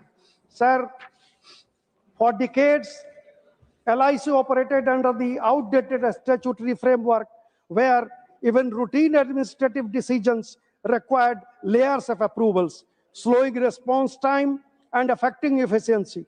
The amendment to LIC Act addresses this structural rigidity by allowing greater operational autonomy in matters such as opening offices, managing branches and internal administration while retaining strategic oversight with the government. Sir, the bill facilitates entry for foreign reinsurers by reducing net owned ends requirement from 5,000 crore to 1,000 crore. This change reflects the NDA government's push for ease of doing business by liberating our institutions while protecting national interests. Sir, the bill significantly enhances the Insurance Regulatory and Development Authority of India's power to protect policyholders. The proposed bill is granting IRDAI disgorgement powers to recover wrongful gains, bringing it at par with SEBI. Further, it also introduces a policyholders' education and protection fund to safeguard consumers' interest. The bill mandates formal standard operating procedure for regulation making and clear criteria for penalties, ensuring transparency and predictability.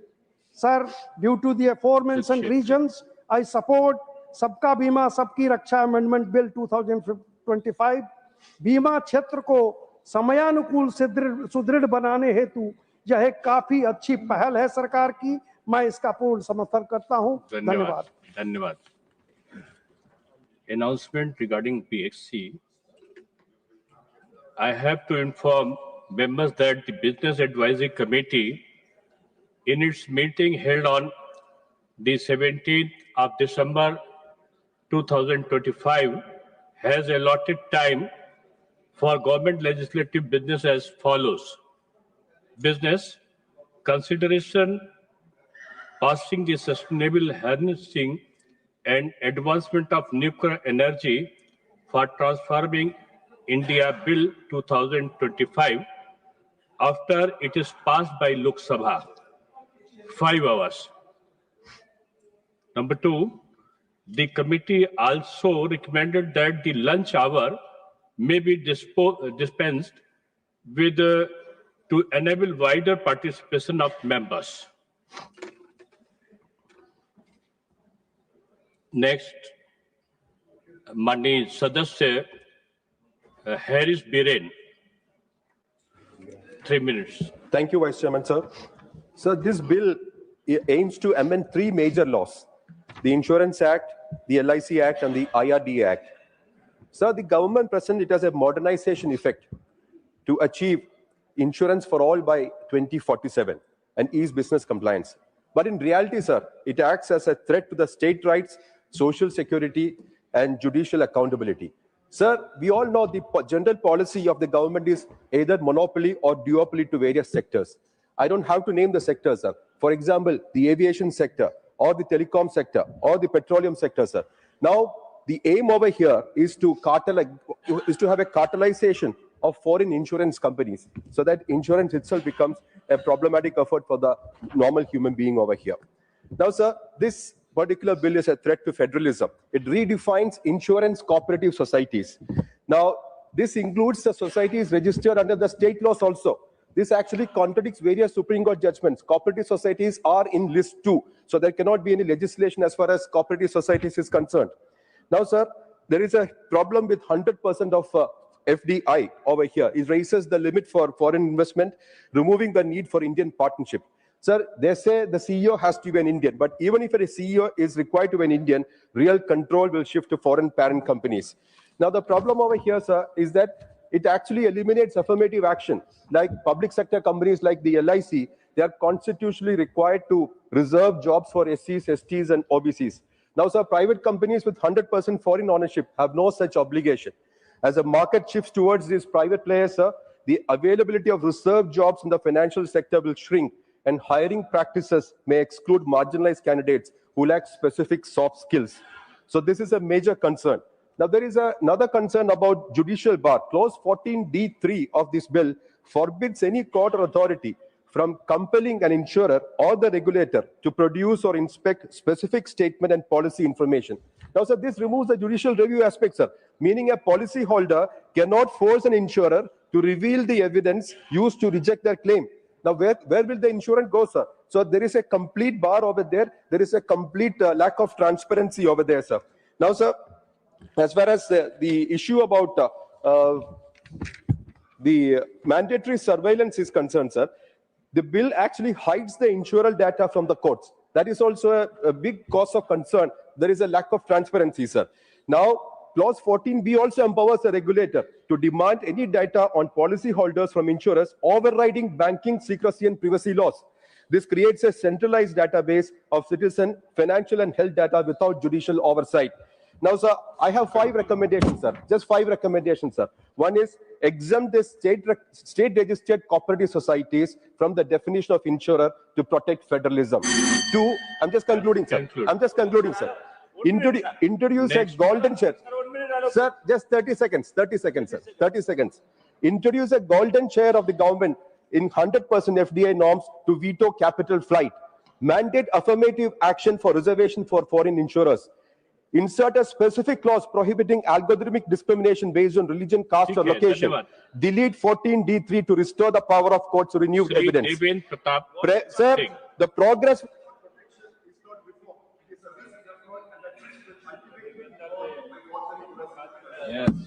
माननीय उपाध्यक्ष महोदय, मैं सबका बीमा सबकी रक्षा बीमा कानून में संशोधन विधेयक 2025 के समर्थन में अपना विचार प्रस्तुत करने के लिए खड़ा हुआ हूं। यह विधेयक केवल बीमा क्षेत्र से जुड़े एक तकनीकी संशोधन नहीं है, बल्कि देश के करोड़ों नागरिकों को आर्थिक सुरक्षा प्रदान करने की दिशा में एक दूरदर्शी और ऐतिहासिक कदम है। बीमा कोई सुविधा नहीं है, बीमा सुरक्षा का ढाल है। बीमा सम्मान के साथ जीने का अधिकार है। लेकिन सच्चाई ये है कि आज भी देश का एक बड़ा वर्ग, किसान, मजदूर, रेहड़ी पटरी वाले, असंगठित क्षेत्र के श्रमिक, अनुसूचित जाति, अनुसूचित जनजाति, पिछड़े वर्ग के लोगों को बीमा सुरक्षा से बाहर हैं और इसी असमानता को खत्म करने के लिए हम बीमा विधेयक में ऐतिहासिक बदलाव ला रहे हैं। माननीय सभापति महोदय, यह दूरदृष्टि माननीय प्रधानमंत्री श्री नरेंद्र मोदी जी के सशक्त नेतृत्व का परिणाम है, जिन्होंने विकास भी और विश्वास भी के मंत्र के साथ शासन को सुधार, पारदर्शी और जन कल्याण की दिशा में निरंतर आगे बढ़ाया है। बीमा जैसे संवेदनशील क्षेत्र में सुधार करना आसान नहीं होता है, लेकिन मोदी जी ने सदैव साहसिक और दूरगामी निर्णय लेकर आम नागरिकों को सुरक्षा का सर्वोपरि रखा है। महोदय, यह विधेयक बीमा क्षेत्र में प्रत्येक विदेशी निवेश की सीमा को 74% से बढ़ाकर 100% करने का प्रस्ताव करता है। इसका उद्देश्य केवल पूंजी आकर्षण करना नहीं है, बल्कि बीमा की पहुंच देश के अंतिम व्यक्ति तक पहुंचाने और 2047 का सबका बीमा के लक्ष्य को साकार करना है। यह प्रधानमंत्री नरेंद्र मोदी जी की उस सोच का विस्तार है जिसमें आर्थिक सुधार को सामाजिक सुरक्षा से जोड़ा गया है, ताकि विकास का लाभ हर वर्ग तक पहुंचे। इससे करोड़ों लोगों को सस्ती और सुलभ बीमा सुरक्षा मिलेगा। महोदय, पॉलिसी धारकों के हित की रक्षा को केंद्र में रखते हुए यह विधेयक पॉलिसी धारक शिक्षा और सुरक्षा कोष की स्थापना का प्रावधान करता है। यह व्यवस्था दर्शाती है कि मोदी सरकार के लिए नागरिक केवल उपभोक्ता नहीं है, बल्कि विश्वास का केंद्र है।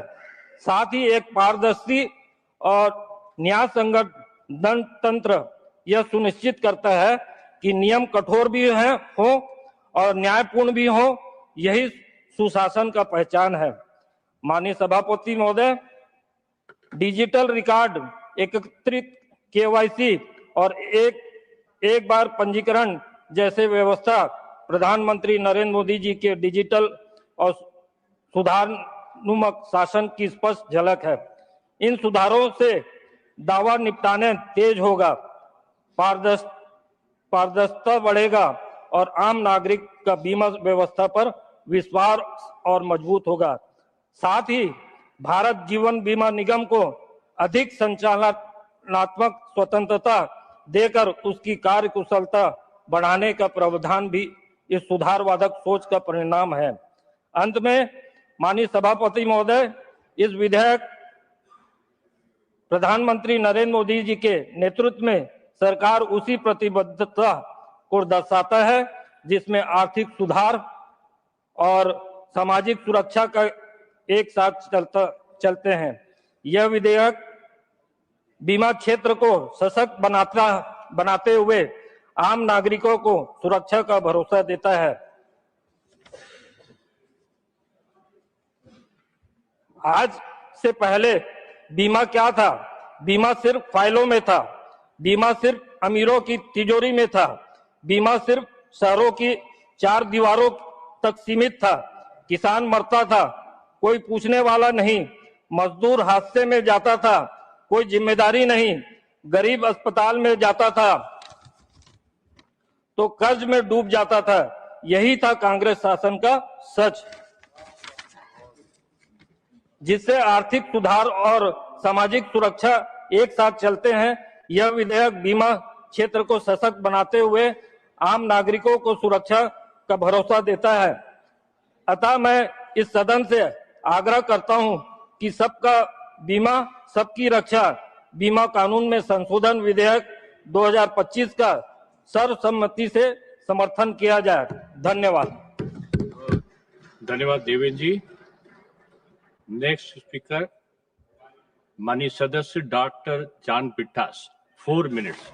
Thank you very much sir. आपको 3 मिनट आपकी पार्टी कहते, 4 minute. Now see the motto of bringing this bill. 4 minute, 4 minutes. Motto of bringing this bill: attract capital, technology, and global best practices.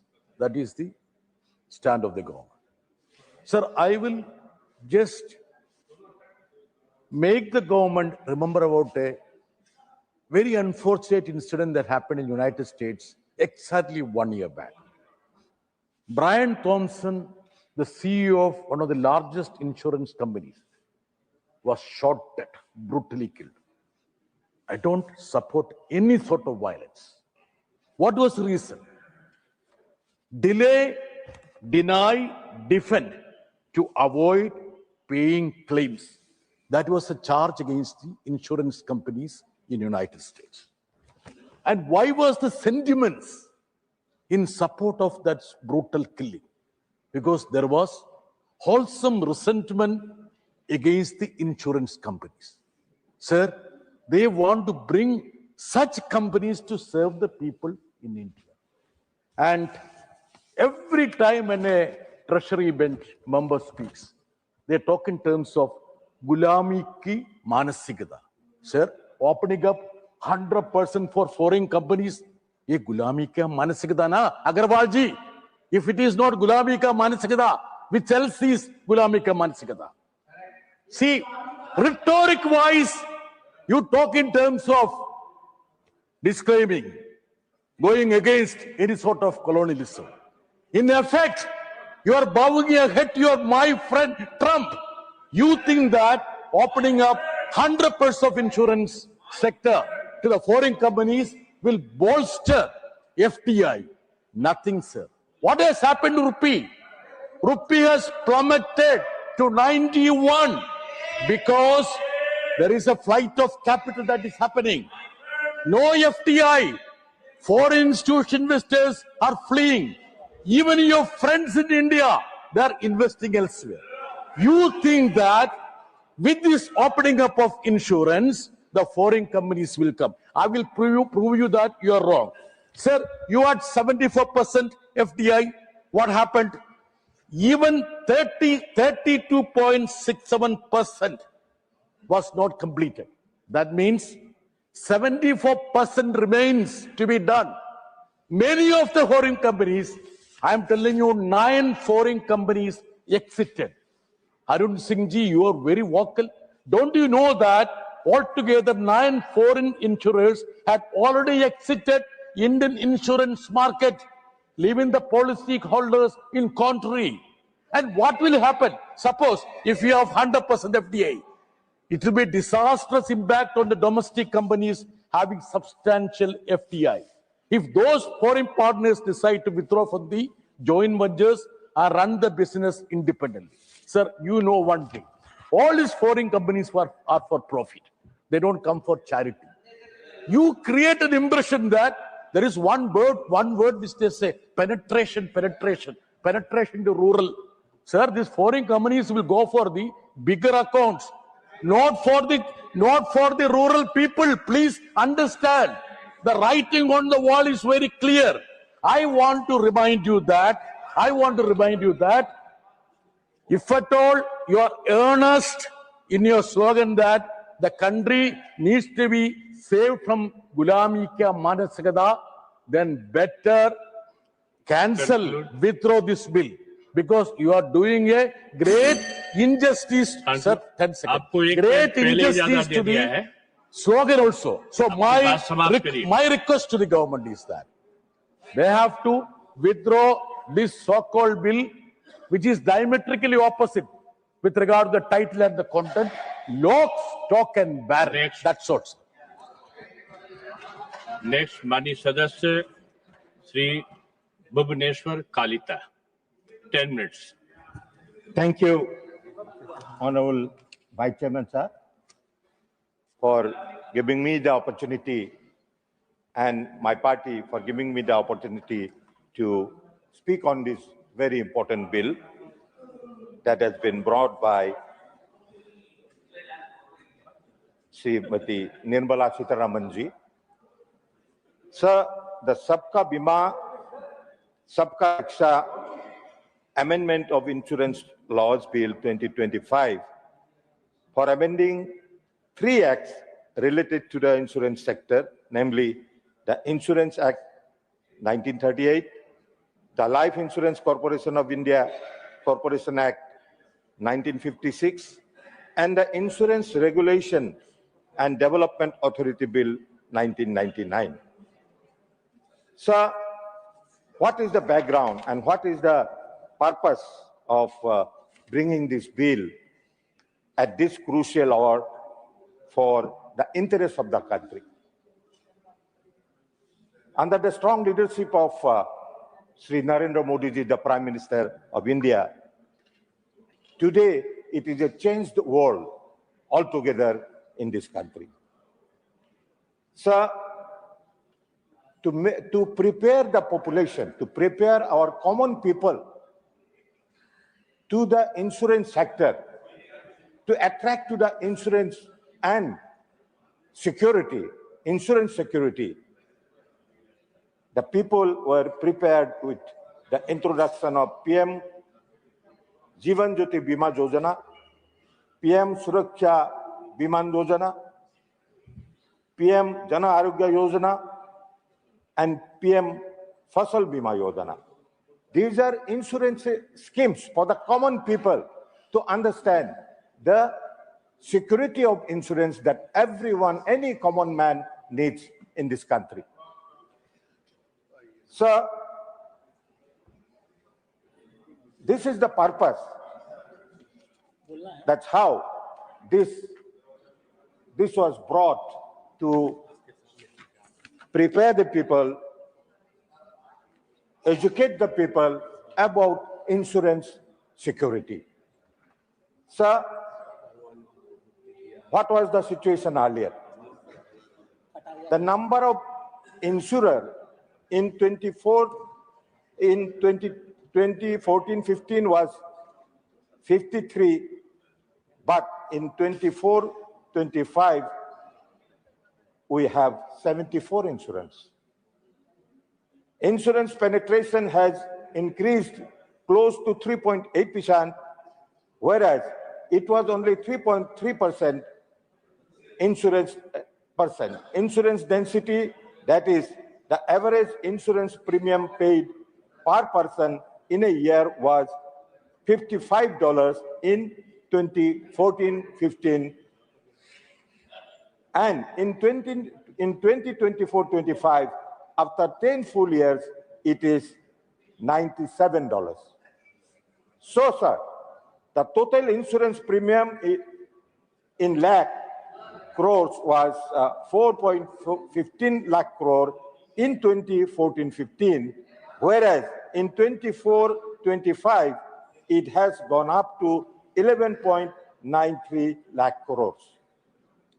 So it is showing improvement, and therefore the reflective policy making assets under management again in lakhs of crores is rupees 24.20 lakh crore in 2014-15, whereas in 24-25, asset under management has gone up to rupees 74.43 lakhs crore. The FDI limits for insurance companies in 2024-25 before this bill was at 74%. For insurance intermediaries, it is already at 100%. Sir, I want to bring certain facts to in the floor of the House for record. Sir, this is what was the insurance FDI during the UPA regime. Yes, the FDI capped at meager 26%, and in contrast, the NDA government has systematically liberalized the sector by increasing FDI to 49% in 2015, 74% in 2021, and now to 100% in 2025. So it is the bringing in FDI is not a new thing. The UPA also did the same thing, but the NDA government is doing better. I think that is what is their objection. Because our aim is Vikasit Bharat, developed nation, by 2047. So by 2047, insurance for all by 2047 is the aim of this government as a developed nation, to become a developed nation. Sir, liberalizing India's insurance sector is the necessity. It is the necessity of the day. It is the necessity for the progress of the country. Sir, if we go to more detail, the mandatory rural and unorganized sector expansion is one of the very important points in one of the very important sector, because the rural and unorganized sector are left out. So the bill extends mandatory rural insurance obligations across all insurance classes like health, general, and specialty insurance. So the third thing that I want to mention here, which the UPA government, it is a reversal of the UPA government stagnation with miserable growth. Between 2001 and 2014, under UPA governance, insurance penetration crawled from 2.71% to just 3.3%. After near 10 years now, the low by 10-year low by 2015. Life insurance density collapsed from $55.7 in 2010 to $41 in 2014. Under the NDA, insurance density charged from $55 in 2014 to $95 in 2024. Sir, my friend in the opposition, they have some complaint, they have some objection that our economy should serve as a welfare economy, a supportive economy. But one thing they did not take into consideration is reversing UPA's stagnation with measurable growth is the purpose. Between 2001 and 2014, under UPA government, insurance penetration crawled. It was in the lower side, but now it has increased and showing a progress along with our goal of 2047 to reach as a Viksit Bharat, as developed India with insurance for all. So the expanding welfare and security coverage is the purpose of this bill. The bill is a natural extension of the BJP government's commitment to universal social security and insurance for all by 2047.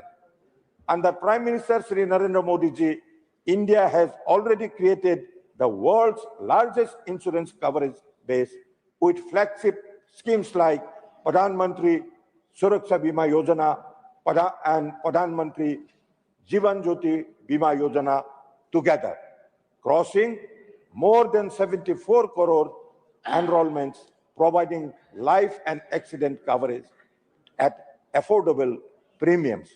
So the aim of this government is to make a developed nation by giving security, by giving protection to its citizens, to all the citizens of this country. With this, sir, I support the bill. बहुत धन्यवाद माननीय भुवनेश्वर कलिता जी। Next माननीय सदस्य Shrimati Sangeeta Yadav ji, 5 minutes.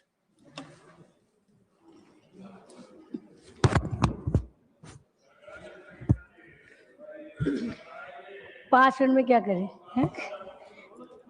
माननीय उपसभापति महोदय, आपने सबका बीमा सबकी रक्षा विधेयक पर बोलने का अवसर दिया, इसके लिए मैं आपका आभार प्रकट करती हूँ, धन्यवाद करती हूँ। माननीय उपसभापति महोदय, भारतीय जनता पार्टी का शुरू से हमारा उद्देश्य रहा है सबका साथ, सबका विकास और सबका विश्वास। इस विधेयक को हम उसी कड़ी के रूप में देखते हैं और यह विधेयक जो है, मैं एक 2047 तक जो भारत को विकसित भारत बनाने का उद्देश्य हमारी मोदी जी ने रखा है, उसमें मील का पत्थर साबित होगा। एक हम सभी लोगों ने विज्ञापन देखा होगा LIC का कि जिंदगी के साथ और जिंदगी के बाद भी, मुझे लगता है सभी ने देखा होगा। उसमें मुझे एक छोटी सी काम बताना चाह रही हूँ, मैं 92-93 की बात बता रही हूँ। उस समय छोटी थी मैं, तो मैंने अपनी दादी, मतलब हम अपनी ईया को बोलते हैं दादी, तो उससे मैंने कहा, कहीं मैंने सुना किसी के, मैंने कहा दादी ये तो बड़ा अच्छी बात है, ऐसे कोई पॉलिसी अगर सरकार की चल रही है तो हम लोग बीमा करवा लेते हैं, मान लो किसी को हॉस्पिटल जाना कोई बात हुई तो हमारे काम आएगा। तो मेरी ईया की बात आज ही मुझे याद रहती है, बोली बहनी ये सब पेट भरनी गीत है। भोजपुरी में कहने का मतलब ये है कि ये चोंचली जो है ये आम आदमी का नहीं है, अमीर आदमी का है। ये आज तक भी चल रहा था, 2014 तक। ये आज भी जो बीमा कराना था ये शहरी और संपन्न वर्ग के लिए था, महंगा और जटिल कार्य था। तो इसके लिए मैं आपके माध्यम से अपनी सरकार को बहुत बहुत आभार प्रकट करती हूँ, धन्यवाद करती हूँ कि उन्होंने आम जनता के लिए भी बीमा के रास्ते खोले। माननीय उपसभापति महोदय, देखिए ये कोई अचानक में नहीं हुई है, ये 2014 से लगातार पहल जारी है। इसमें मैं उसमें विधायक नहीं थी जब ये प्रधानमंत्री जीवन ज्योति बीमा योजना शुरू हुआ, प्रधानमंत्री सुरक्षा बीमा योजना शुरू हुआ, प्रधानमंत्री जनधन योजना शुरू हुआ। हम लोग गांव-गांव कैंप लगाते थे, तो 12 रुपए में केवल, उसके आंकड़े हमारे एक माननीय सांसद अरुण सिंह वैसा बता चुके हैं, तो मैं उसको रिपीट नहीं करूंगी, लेकिन मात्र 12 रुपए में पूरे साल का बीमा कोई मानता ही नहीं था, कोई नहीं मानता था। गांव-गांव कैंप लगा के चौराहे पे हम लोग को बताना पड़ता था कि एक चाय का कप और एक समोसे की कीमत के बराबर आपको साल भर का प्रीमियम होगा। बहुत बड़ी संख्या में लोगों ने कराया, तो इसकी शुरुआत तो तभी हो चुकी थी। 330 रुपए में 50 साल की उम्र तक की जीवन ज्योति बीमा योजना की प्रारंभ किया गया था। फसल बीमा के माध्यम से लोगों को लगातार फसलों का भी दायरा बढ़ाया गया है। और माननीय उपसभापति, मैं आपको बताऊं, जनधन खाता जो खुलता है उसमें भी 2 लाख का बीमा था। अब ऐसा किसी के घर में ना हो, लेकिन मैं आपको अपना अनुभव बता रही हूँ। जब हम लोग विधायक हो गए और किसी के यहाँ कुछ ऐसी घटना दुर्घटना में जाते थे, तो पहले दिमाग में यही आता था, अरे वो प्रधानमंत्री सुरक्षा बीमा योजना या जनधन में योजना में किसी ने कुछ पॉलिसी ले तो नहीं रखी है, इसका खाता चेक करवा लेते हैं ताकि परिवार को कुछ मिल सके। तो ये सब शुरुआत अचानक में नहीं हुई है, ये पहले से होती रही है, ये तो उसकी एक अगली कड़ी के रूप में ही है। अभी मैं अपने कुछ माननीय सांसद लोगों को सुन रही थी कि नहीं ये तो अचानक में हुआ है। अचानक में कुछ नहीं हुआ माननीय उपसभापति महोदय। इसमें देखिए आप, इसमें जो एफडीआई में हमने किया है,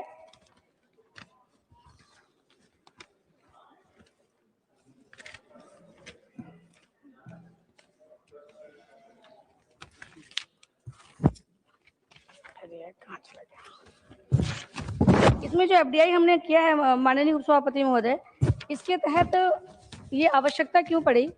क्योंकि हमने देखा है एक मूवी आई थी ओ माय गॉड, उसमें देखा होगा हम लोगों ने, वो दुकानदार शॉपकीपर होता है, उसकी दुकान पे वो टूट जाती है, बाद में वो बीमा के लिए दौड़ना शुरू करता है तो उसको पैसा कुछ नहीं मिलता है, क्योंकि बीमा कंपनियां ऐसे छोटे छोटे अक्षरों में अपनी नियम शर्तें लिख के रखती थी।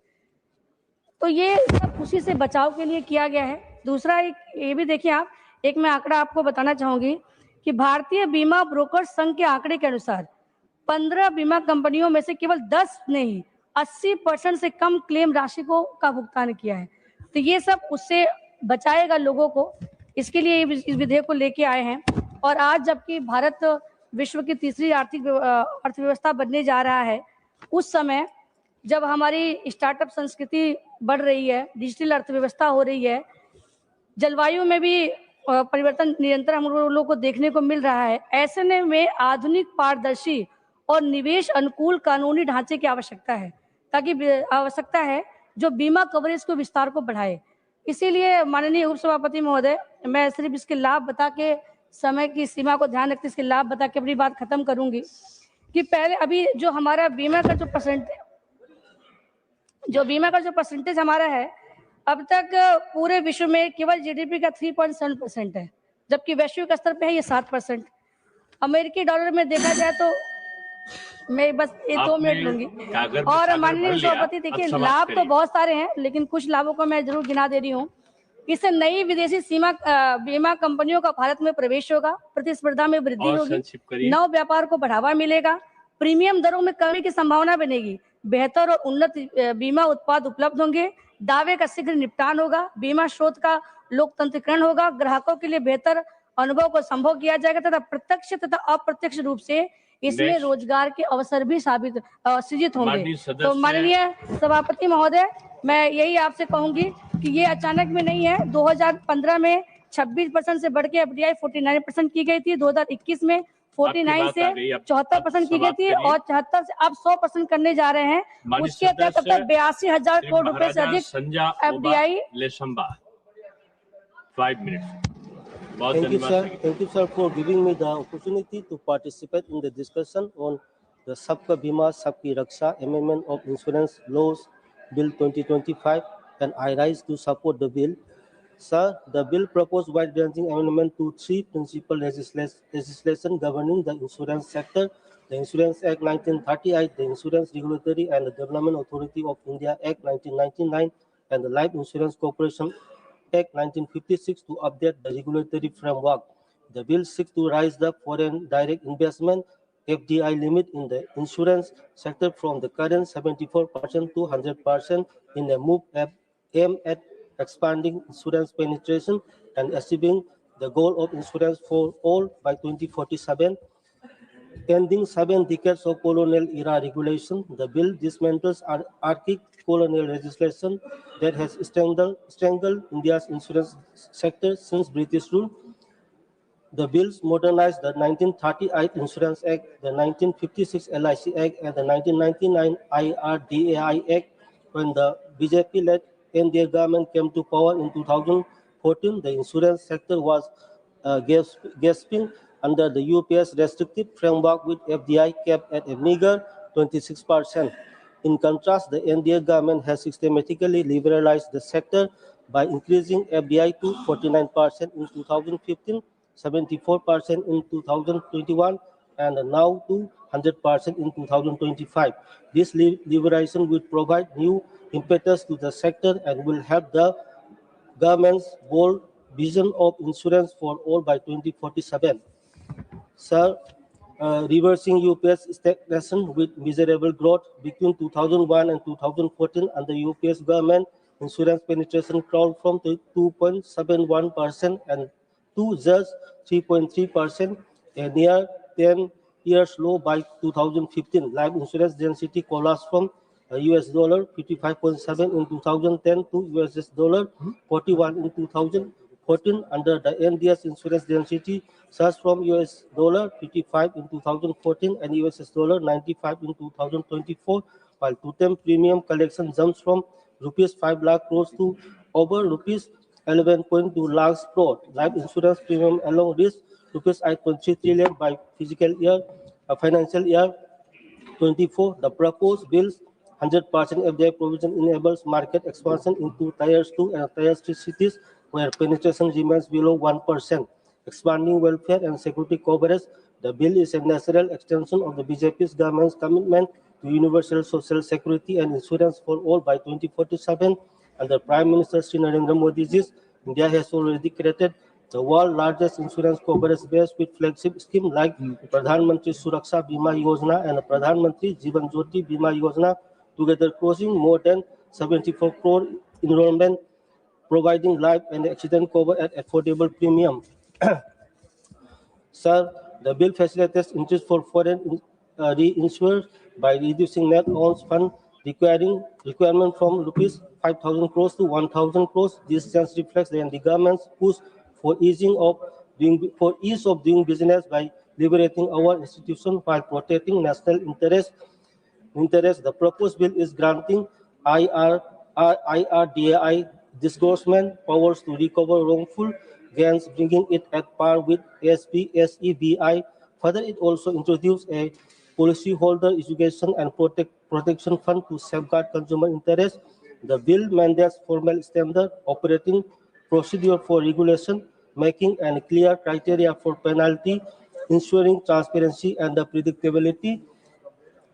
With these few words, sir, I conclude my speech and I support the bill to pass. Thank you, sir.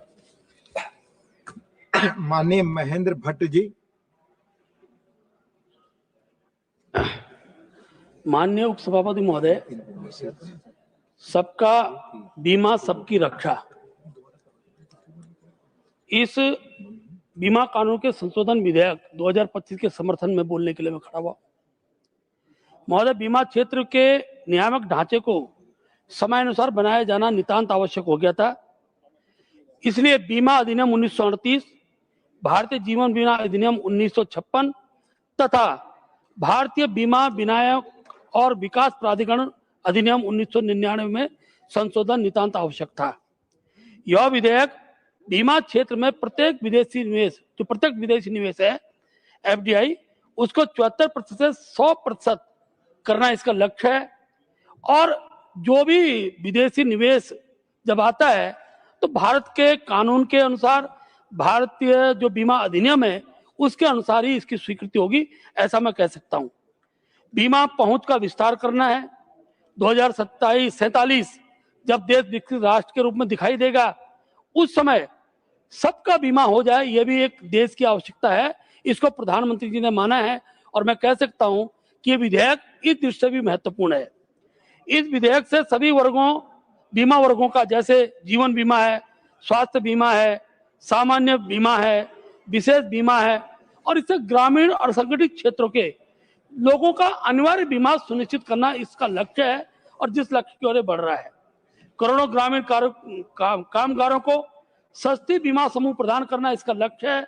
और मैं कह सकता हूं, पिछले दिनों बीमा पर जीएसटी की जो समाप्त हुआ है, उससे भी बड़ी संख्या में गरीब व्यक्ति बीमा की ओर आकर्षित होगा, मैं कह सकता हूं। अभी मेरे विपक्ष के मित्र बोल रहे थे कि किसान आत्महत्याएं कर रहे हैं। जब तक आर्थिक रूप से और इस बात की गारंटी ना हो कि सामाजिक जीवन में जब तक उसका जीवन है, उस जीवन को सुरक्षित रखने के साथ साथ उसके जीवन के बाद भी उसके परिवार के लालन पालन की चिंता अगर एक विधेयक के द्वारा होती है तो उसका लाभ निश्चित रूप से मिलता है।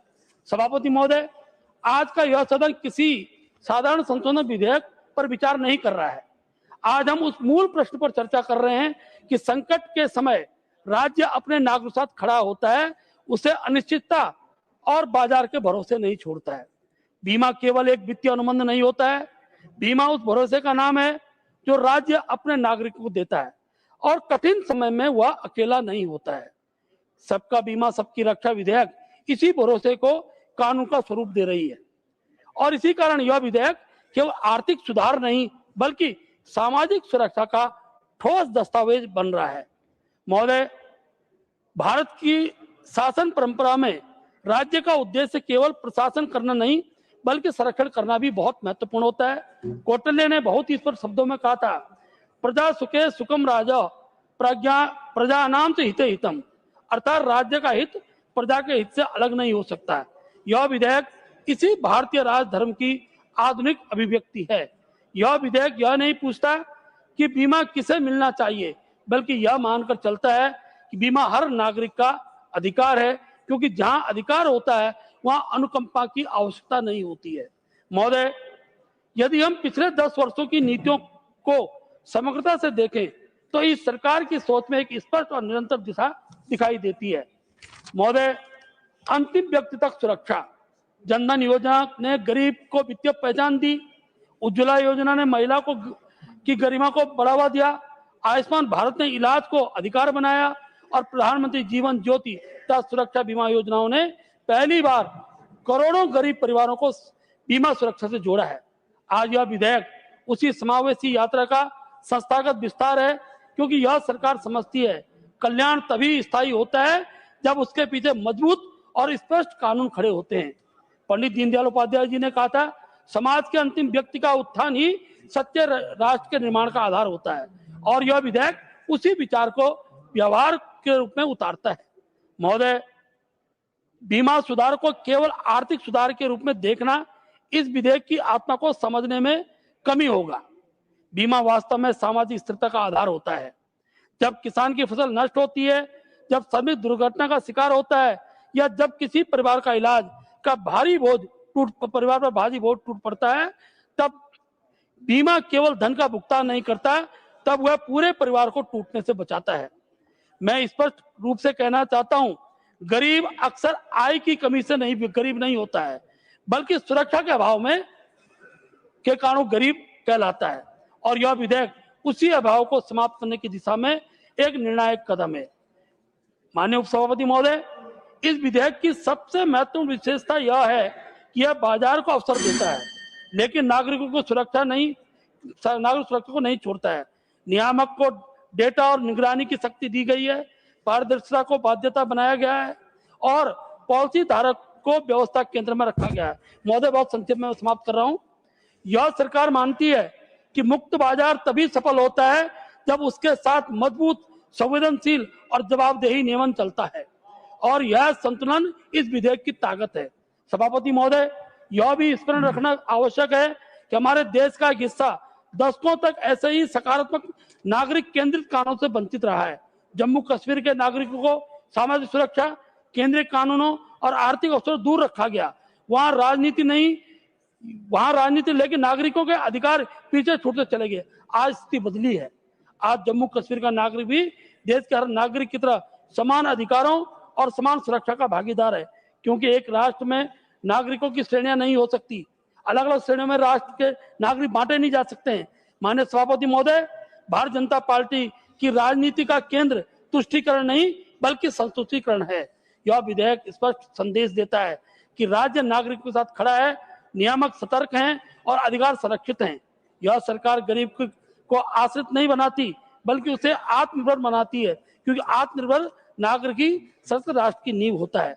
अंत में सभापति महोदय, मैं पूरे विश्वास के साथ कहना चाहता हूं कि यह विधेयक केवल बीमा कानून का संशोधन नहीं है बल्कि राज्य और नागरिक के बीच सामाजिक अनुबंध का नवीनीकरण है। यह सरकार जानती है कि एक सशक्त राष्ट्र वही है जहां नागरिक संकट के समय अकेला नहीं होता है। इस दूरदर्शी, समावेशी और राष्ट्र केंद्रित दृष्टिकोण के लिए मैं माननीय प्रधानमंत्री आदरणीय श्री नरेंद्र मोदी जी के नेतृत्व वाली भारतीय जनता पार्टी सरकार पर गर्व महसूस करता हूं और सरकार का आभार व्यक्त करता हूं। धन्यवाद। धन्यवाद। माननीय श्री कार्तिकेय शर्मा जी। कार्तिकेय शर्मा जी। Not present. माननीय doctor Vikramjit Singh Sahney ji, not present. माननीय श्री नरेश बंसल जी, धन्यवाद उपसभापति जी, आपने मुझे इस मुख्य बीमा कानून जो 3 पुराने कानूनों को संशोधन करने के लिए बिल आया है उस पर बोलने का अवसर दिया। यह सबका बीमा सबकी रक्षा बीमा कानून में संशोधन विधेयक 2025, यह विधेयक बीमा क्षेत्र को विनियमित करने वाले 3 प्रमुख कानून बीमा अधिनियम 1938, भारतीय बीमा निवारक और विकास प्राधिकरण अधिनियम 1999 तथा भारतीय जीवन बीमा निगम अधिनियम 1956 में व्यापक संशोधन प्रस्तावित करता है ताकि बीमा क्षेत्र के नियामक ढांचे में समयानुकूल और सुदृढ़ बनाया जा सके। माननीय उपसभापति जी, यह बीमा केवल वित्तीय उत्पाद नहीं है बल्कि सामाजिक सुरक्षा की रीढ़ है। सबका बीमा सबकी सुरक्षा का उद्देश्य अंतिम व्यक्ति तक सुरक्षा पहुंचाना है। आजादी के 70 साल बाद तक भी आम आदमी जो रोज खाता है, रोज कमाता है, उसको किसी प्रकार की सुरक्षा नहीं थी। वो सुबह घर से निकलता था, कोई दुर्घटना हो जाए तो उसका परिवार चौराहे पर आ जाता था, उसकी बेटी की शादी रुक जाती थी, उसके बेटे का विवाह रुक जाता, पढ़ाई रुक जाती थी। पहली बार नरेंद्र मोदी जी के नेतृत्व में 12 रुपए में कैंप लगा करके 2 लाख रुपए का इंश्योरेंस आम आदमी को मिला। इसी प्रकार से 330 रुपए में अटल बीमा, जीवन ज्योति बीमा में आम आदमी को 2 लाख रुपए का इंश्योरेंस मिला। जनधन के खातों में भी आदमी को इंश्योरेंस मिला। ये तीनों इंश्योरेंस मिलाकर के 5-6 लाख रुपए का जीवन बीमा आम आदमी को मिला। कोई दुर्घटना हो जाए तो आदमी को तो वापस नहीं लाया जा सकता, पर उसका परिवार ये चौराहे पर नहीं आएगा। ये गारंटी मोदी जी के नेतृत्व में इस सरकार ने दी। माननीय महोदय, भारत में बीमा की जो वर्तमान स्थिति है, भारत में बीमा लगभग 4% पॉपुलेशन के पास है। विकसित देशों में ये 7% से 10% तक है। भारत की 60% से अधिक आबादी आज भी पर्याप्त बीमा सुरक्षा से बाहर है। स्वास्थ्य के खर्च पर 55% आज भी आउट ऑफ पॉकेट है। ग्रामीण क्षेत्रों में बीमा कवरेज शहरी भारत से आधा है। यह स्पष्ट करता है कि मौजूदा ढांचे में सुधार आवश्यक था। विधेयक की इसीलिए आवश्यकता पड़ी माननीय उपसभापति जी, क्योंकि आम नागरिक के लिए दावों के निपटान में अत्यधिक देरी होती थी, समय पर उनका सेटलमेंट नहीं होता था, क्लेम नहीं मिलता था, नियम बहुत जटिल थे और ट्रांसपेरेंसी की, पारदर्शिता की बहुत कमी थी। इसीलिए और इसमें निवेश की आवश्यकता थी। जो एफडीआई लाने की बात हुई है, जब आम आदमी तक बीमा पहुंचाना है तो उसको करने वाली एजेंसीज भी चाहिए, फर्में भी चाहिए, उसमें इन्वेस्टमेंट भी चाहिए। तो उस निवेश की कमी को दूर करने के लिए और नए नए उत्पाद आए, नए नए प्रकार के इंश्योरेंस मिले लोगों को। आज हर क्षेत्र में इंश्योरेंस मिल रहा है, क्योंकि 2047 का जो विकसित भारत होगा उसमें हर आदमी को हर प्रकार का बीमा उपलब्ध हो, उसकी ओर ये कदम है, उसका एक ये रोड मैप है। और नई जो टेक्नोलॉजी है उसका उपयोग करके सेटलमेंट्स को शीघ्र किया जा सके, जिससे मामले लटकाए ना जाएं। यह विधेयक इन तीनों समस्याओं का समाधान करता है। माननीय उपसभापति जी, सबका बीमा अंतिम व्यक्ति तक सुरक्षा, जीवन, स्वास्थ्य, यात्रा और दुर्घटना बीमा की ये स्पष्ट परिभाषा है। असंगठित क्षेत्र के किसानों, श्रमिकों को लाभ इससे मिलेगा, क्योंकि प्रधानमंत्री फसल बीमा योजना के अंतर्गत निरंतर किसानों का प्रतिभाग उसमें बढ़ता जा रहा है। प्रीमियम में कमी की गई है और उनको उसका लाभ मिल रहा है। संशोधन करके उसमें भी इतनी व्यवस्था की गई है कि पहले पूरा गांव में कोई आपदा होती थी तो लाभ मिलता था, फिर वो तहसील स्तर पर आया, अब तो वो खेत के स्तर तक चला गया है। इसलिए प्रत्येक चीज में सरलीकरण हो रहा है। उपभोक्ताओं को संरक्षण देने के लिए भी मजबूत पॉलिसी और दावों का डिजिटल रिकॉर्ड ये अनिवार्य था। केवाईसी, डेटा सुरक्षा और गोपनीयता के सख्त प्रावधान इसमें किए गए हैं। फर्जी बीमा कंपनियों पर रोक लगी है। इससे निवेश और रोजगार बढ़ेगा, बीमा क्षेत्र में पूंजी प्रवाह बढ़ेगा, हजारों नए रोजगार, agent, IT surveyor, health sector, startup और इंश्योरटेक को बढ़ावा मिलेगा। माननीय उपसभापति जी, IRDAI को इसमें सशक्त बनाया गया है, निगरानी मजबूत रहेगी, उपभोक्ता शिकायतों पर तुरंत कार्रवाई होगी, दंड और नियंत्रण के स्पष्ट अधिकार होंगे। FDI जहां 26% से 49% 2015 में हुई और 2021 में उसको 76% किया गया, अब 100% किया गया, लेकिन उस पर अधिकार और नियंत्रण ये भारतीय का ही रहेगा। कंपनियों में प्रेसिडेंट, CEO या मैनेजिंग डायरेक्टर ये कोई भी एक भारतीय होगा। नियम कानून भारत के लगेंगे। विदेशी कंपनियों का इन्वेस्टमेंट आएगा, हमको उसका लाभ मिलेगा, विस्तार होगा बीमा क्षेत्र का, नए नए उत्पाद उपभोक्ताओं को मिलेंगे, लेकिन नियंत्रण और कानून ये हमारे ही लागू होंगे। ये विधेयक माननीय सभापति जी, इससे जो क्लेम है, दावा है, वो भी समय पर मिलेगा। इस विधेयक में उपभोक्ता सुरक्षा को प्राथमिकता दी गई है। मैं कंक्लूड कर रहा हूं। माननीय उपसभापति जी, पहली बार में कानून में डेटा गोपनीयता और दंडात्मक प्रावधान जोड़े गए हैं। यह डिजिटल इंडिया के अनुरूप हैं। ग्रामीण भारत को इससे बहुत लाभ मिलेगा। ग्रामीण भारत में बीमा पहुंच दोगुनी करने का रोडमैप इस विधेयक में है। सहकारी और स्थानीय मॉडल को बढ़ावा दिया गया है। अतः मैं इस बिल का पुरजोर समर्थन करते हुए अपील करता हूं कि इसको पास किया जाए। माननीय Shrimati Nirmala Sitharaman ji to reply the discussion.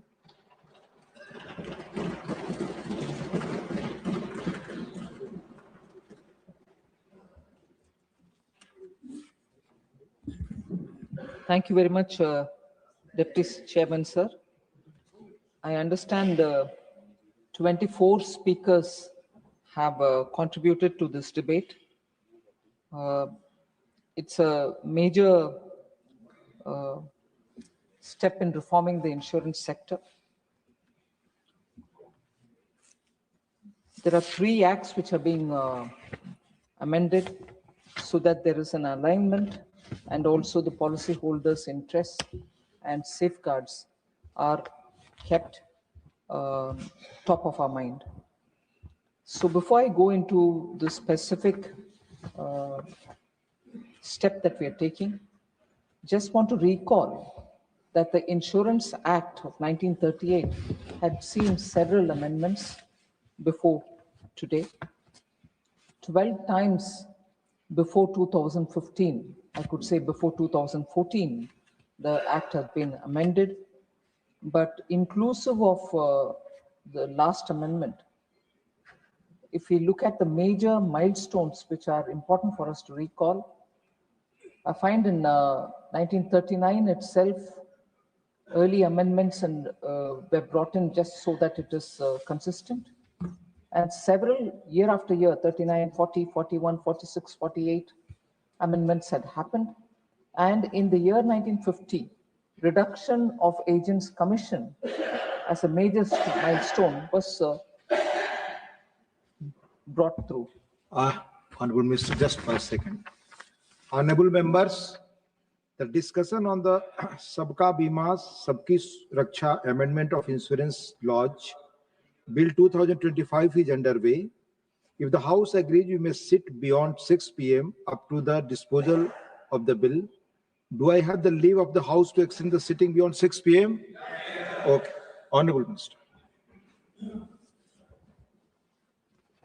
So allowing FDI into insurance sector, sir, was even envisaged in 1999, when for the first time entry of private players in the insurance sector was allowed with FDI opened with a limit of 26%. Post that in 2015, we had the maximum foreign investment cap was raised to 49% from 26. So 1999, it went to 26. 2015, it went to 49. And in 2021, it touched 74%. Now we are coming up with FDI 100%. So similarly, the LIC Act gave several amendments, again 8 times before 2014. The LIC Act has been amended. In 1981, explicit powers were given to the central government to make rules regarding service conditions of all classes of LIC employees and agents. I would say that was one, and later in 2012, paid up equity capital of LIC was determined at 100 crores. But subsequently, LIC has gone for IPO, which is something which all of us know.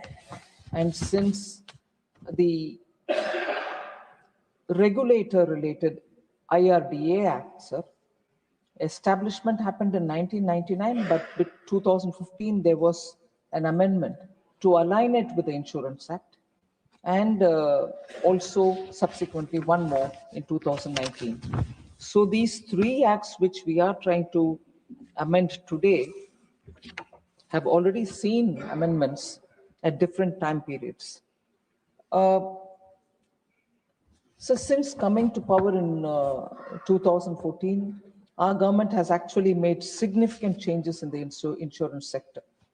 Because if the country's development has to be achieved, we need greater insurance cover for our people, for our businesses, and also for our health, and also for majorly for agriculture and so on. Keeping that in mind, in 2017, our government brought in the insurance ombudsman rules, and that was to provide a fast and cost-effective channel for resolving grievances of policyholders. Today, IRDAI has established an extensive framework for protection of policyholders. It mandates insurers to provide crucial information to policyholders at the time of policy issuance, and setting stricter timelines for claim settlement. So the regulator is actually moving after consultation to giving greater protection to the policyholders. Sir, the government has also established the National Health Exchange to facilitate exchange of claims, health claim, and information thereof between the hospitals and the insurance companies.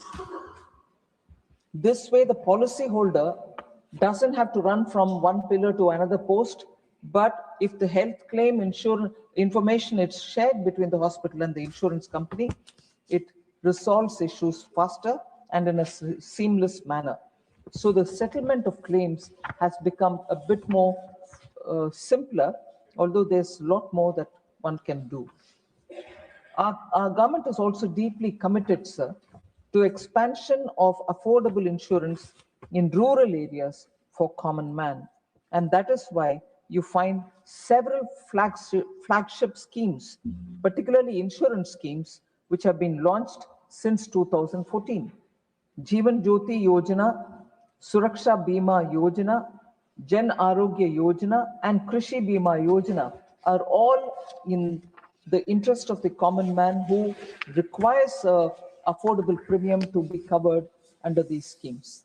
So together, the Jan Suraksha schemes, as I would like to call it, has provided a safety net with total enrollments.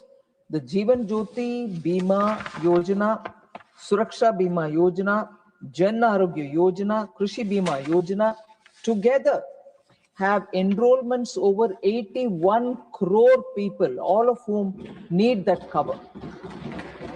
Okay, they have all been enrolled. But has there been any settlement related data which proves that the scheme is actually delivering where it matters. So these 81 crore enrollment has seen settled claims to the beneficiaries to the tune of 23,440 crores. So these poor people who have been given the cover with minimum premium taken from them, accident or life, have seen settlement of claims to the extent of 23,440 crores. Also, sir, the IRDAI or the regulator has also mandated launch of standard insurance products, no frills, basic product, that is, to ensure affordability to all sections of the society. These are actions already in place. And also through the regulation, the regulator has actually mandated rural and social sector obligations. And this obligation is across the board for all insurers, and they will have to therefore cover specified percentage of people belonging to the rural areas and underprivileged sections also. So these obligations are binding on all insurers and are being rigorously monitored by the regulator. Also, a very interesting initiative which the Honorable Prime Minister Modi had taken was to bring in more women as insurance policy agents. That is, they are called Bima Sakhi. And it was launched by the Prime Minister in December 2024. Under this initiative, sir, I'm so happy to say this, close to 2.20 lakh women have been trained and deployed as insurance agents, earning a meaningful livelihood for themselves. They are increasingly contributing insurance coverage by taking insurance products to every household, especially reaching women in the households who are often left out of protection net of various insurance schemes. Another priority of the government, sir, has been to strengthen the public sector insurance companies so that they can meet the insurance needs of citizens effectively. Listing of LIC, GIC Re, that is reinsurance, and New India Assurance has been a step in this direction. So capital to the tune of 17,450 crores has been infused in 3 other public sector general insurance companies to strengthen their capital base.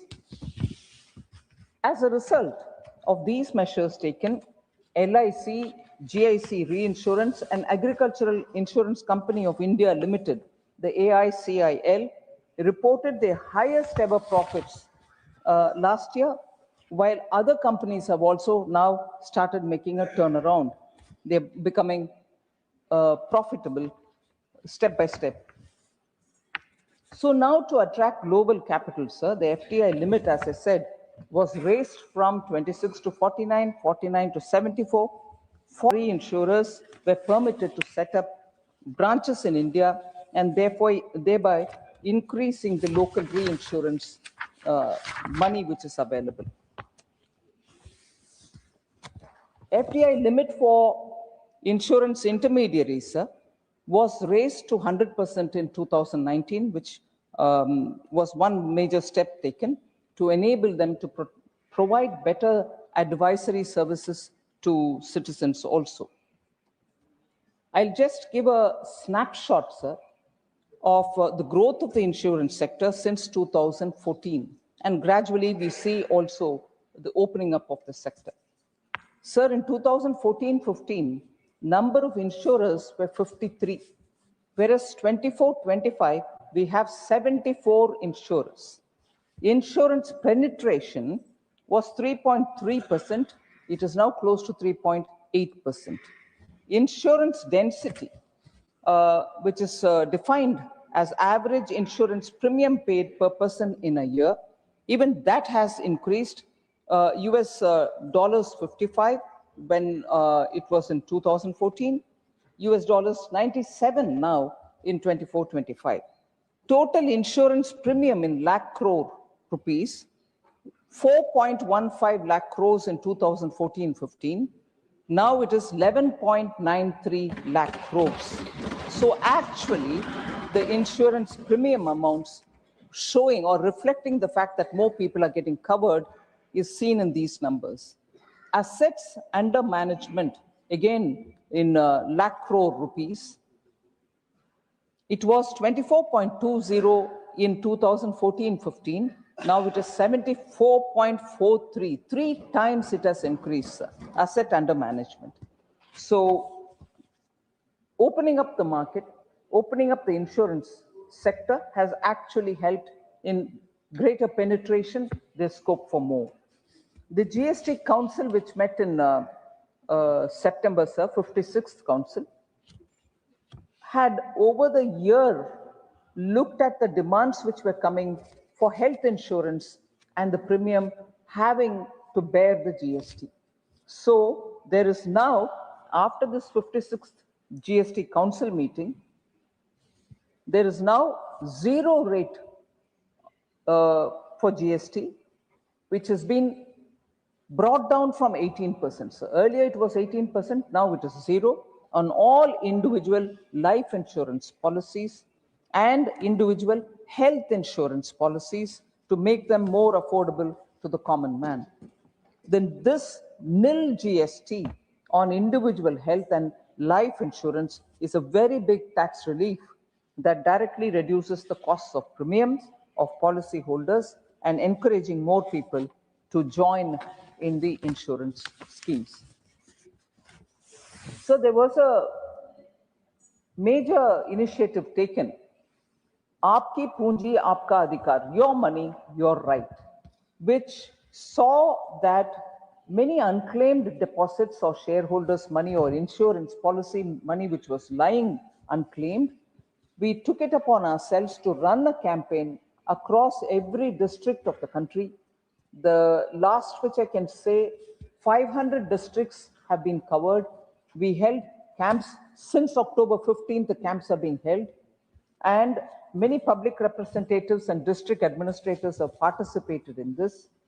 The camps have been very, very useful for the people who are legitimate claimants who have not till now benefited, who didn't know how to go about claiming it, if they knew that there was a money which they can claim, and so on. The insurance regulator also, through the Bima Bharosa, has empowered citizens to trace their unclaimed policies or insurance claims which are lying without them claiming it. So even within the first 2 months, sir, of this campaign, we were able to distribute 2,000 crores to those people who till then didn't know where to go and claim. Public rightful ownership has been recognized and the monies have been given to them. This campaign will continue. I request each one of the honorable members to please talk to people in your respective constituencies and in the states to make people aware that probably they also have something to claim and which are lying unclaimed. We will be more than happy to work to trace it all back and put it together to give the money back to the people. This is something on which Prime Minister has been closely monitoring, saying, are you giving the money back to those legitimate claims? It is the right of those people to get it, but it has to reach them. So I would think it is important for us to, all of us, help people who need to get this money. So this present bill is brought with an intention to give further boost to the insurance sector, as I said at the beginning. One important thing which I think is critical for all of us to recognize is the provision to disgorge falsely claimed profits is now being given to the regulator, and the monies will also have to be given back to the people to whom it rightly belongs. Also, every time a penalty is levied on a company, those monies will go into the policyholders' education and protection fund so that greater awareness can be built. By this, the interest of the policyholders is also being kept in mind. The regulatory oversight of the insurance companies' affairs will help in orderly conduct of the business, and therefore this particular empowering, giving greater power to the regulator for these purposes are done with an intent to protect the policyholder. Also, when in this bill we are introducing one-time registration for insurance intermediaries, this would ensure uninterrupted services being provided to the citizens. It will promote ease of doing business for service providers and reduces regulatory delays and administrative compliance burden for intermediaries. So, sir, I'm just highlighting the features which are in this bill, and immediately after that, I'll take up specific request for clarification by members or questions that they have asked. I'll come to that in a minute. So our country needs further capital infusion into the insurance sector. So the question then arises, what has happened after increasing it to 26% first, then to 49%, and then to 74%? Haven't they given you the expected result? Yes, they have given. And they are also giving that story which is opening up that there is need for more. And therefore, we have to increase the cap. The proposal in this particular amendment of removing the upper cap on FDI in the insurance sector will be a seriously big enabler in ensuring Sabka Bima, Sabki Raksha. I'll just give you the number of insurance companies which are each under different levels of FDI which they have brought in. So less than 26% FDI are with 10 companies who are operating in India. 26% to 49%, there are 23 companies, insurance companies. Between 49 and 74%, there are 3 insurance companies, and 74% is with 4 companies. So there is scope for more, and this will enable global insurance by this amendment that we are seeking to bring. Global insurers will now see that the market is further opening up, and they will be able to bring in substantial capital directly and attract more insurance companies into India. So the problem has also been not just opening up or raising the cap. Many companies do not find partners in India who are willing to, join with them and do because of various reasons. So even though there are interest shown, money to come in, technology to come in, better products to be brought in into the country, sometimes those don't come because there are not enough joint venture partners which they can search and get into action. So now with this, they will be able to come, abide by Indian laws, and set up their own business even if they are unable to get a partner. So what does this do to the policyholder or to customers who want to, consumers who want to go into the insurance market or who want to have them covered, who want their businesses covered? What it does is, sir, greater competition. Naturally, the premiums will have to come down. The classic example we also see, not comparing apples with apples, but solar energy, sir, at one point in time in India, used to be per unit 14 rupees 50 paise, 14 rupees 75 paise. Today it's come down to 2. Greater the competition, better the benefit for the policyholder or a new person who wants to take an insurance. The rate of the premiums come down when there is good competition in the market. So these are reasons why we want to have greater FDI participation. We are also standardizing the regulation making process by this very amendment that is being brought in, by introducing standard operating procedures for regulation making and the mandatory public consultation. This will be of importance for members to hear, and a mandatory public consultation on all regulations by the regulator to ensure that the process is consultative and transparent. So as per the current provisions, intermediary licenses are directly cancelled straight away when found violative of the law. But many of them are probably not intentionally violative. Sometimes oversight reasons also happen. So by straight cancelling it, the process for them to come back becomes very difficult. So we are introducing suspension of intermediary license instead of direct cancellation. And we provide them time for compliance and allow them an opportunity to strategize and streamline their operations during the period of suspension. So this is a progressive step towards having people do their business without the fear of getting cancelled at the drop of a hat, I would say. Provisions for merger of a non-insurance company with an insurance company would promote a simplified corporate structure. Now, even if they're not too different, there are instances in India where the holding company is whose business it is only to run insurance business, also has a subsidiary who's doing only insurance business. We are now today not able to, under the existing scheme of things, they are not able to merge one with the other, the parent company and the subsidiary. So through this, we are saying strictly for those who are in the insurance, there shouldn't be a problem if the subsidiary wants to be merging itself with the holding company. This way, the companies and the scaling up prospects also go up. So the legal requirement to seek prior approval of the regulator for transfer of share capital has been raised from 1% to 5%, essentially for ease of doing business. There are times when people move just 1% of the share, they have to seek prior permission. It becomes very cumbersome.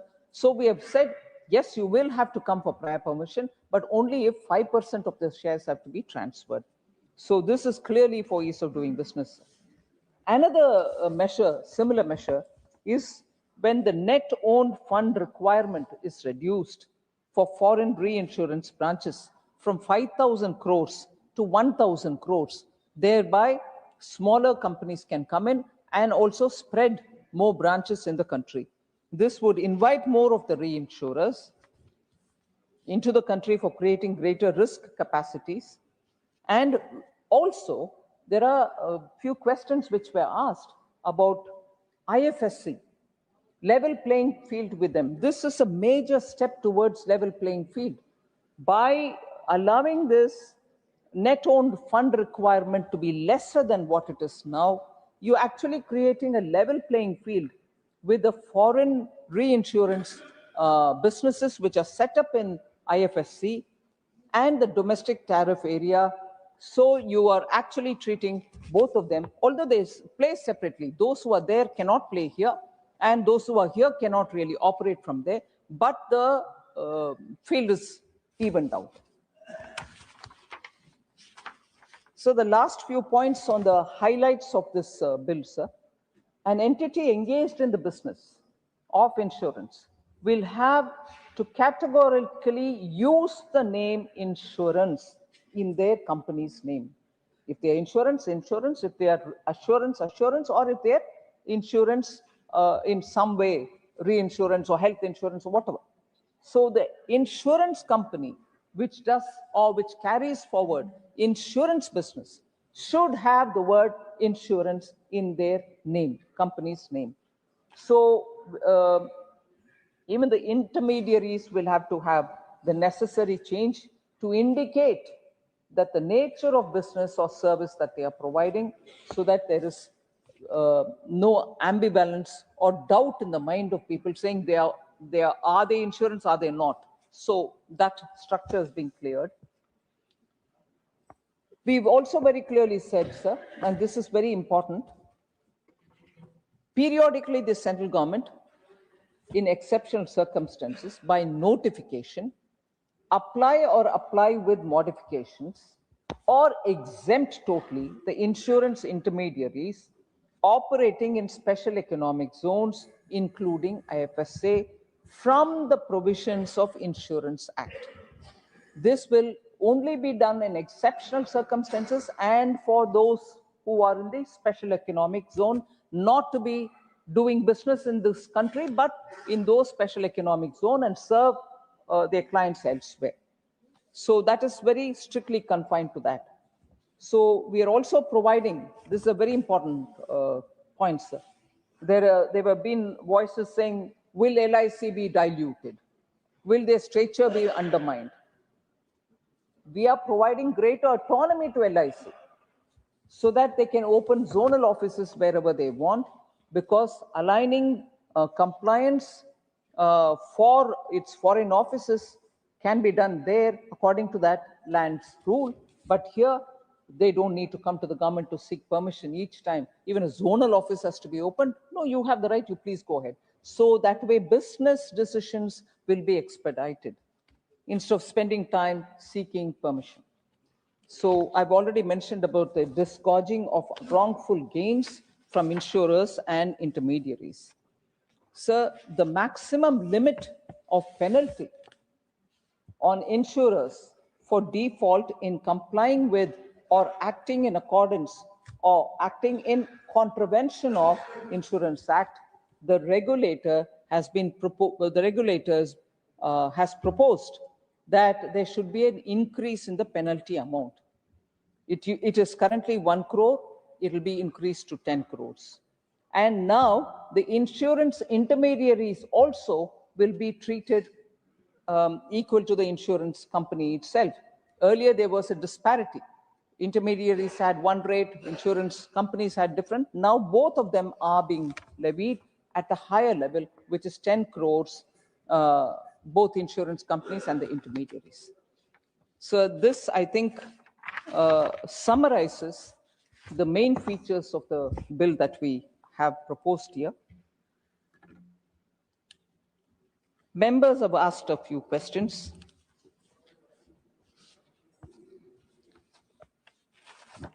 The first speaker, Sir Shakti Singh Gohilji, had asked as to why we are rushing through this bill. We are absolutely not rushing through this bill. Even as of 26th November 2024, we have written to the states and all union territories with a clear invitation to provide comments and also suggestions. And this was a very structured, documented, intergovernmental consultation, not just an afterthought. And overall consultation, even with the public, the general stakeholders, insurers, regulators, industry bodies, general public, have all been happening almost now for 2 years. In fact, in our website, we've had 13,000 inputs coming from ordinary people. People who are interested in the insurance sector have all sent their inputs. So there has not been a rush at all. This has gone through the process. And in fact, I would think we should have come in earlier. With this kind of a timeline, I would have personally preferred if we had come a bit earlier rather than now. So then,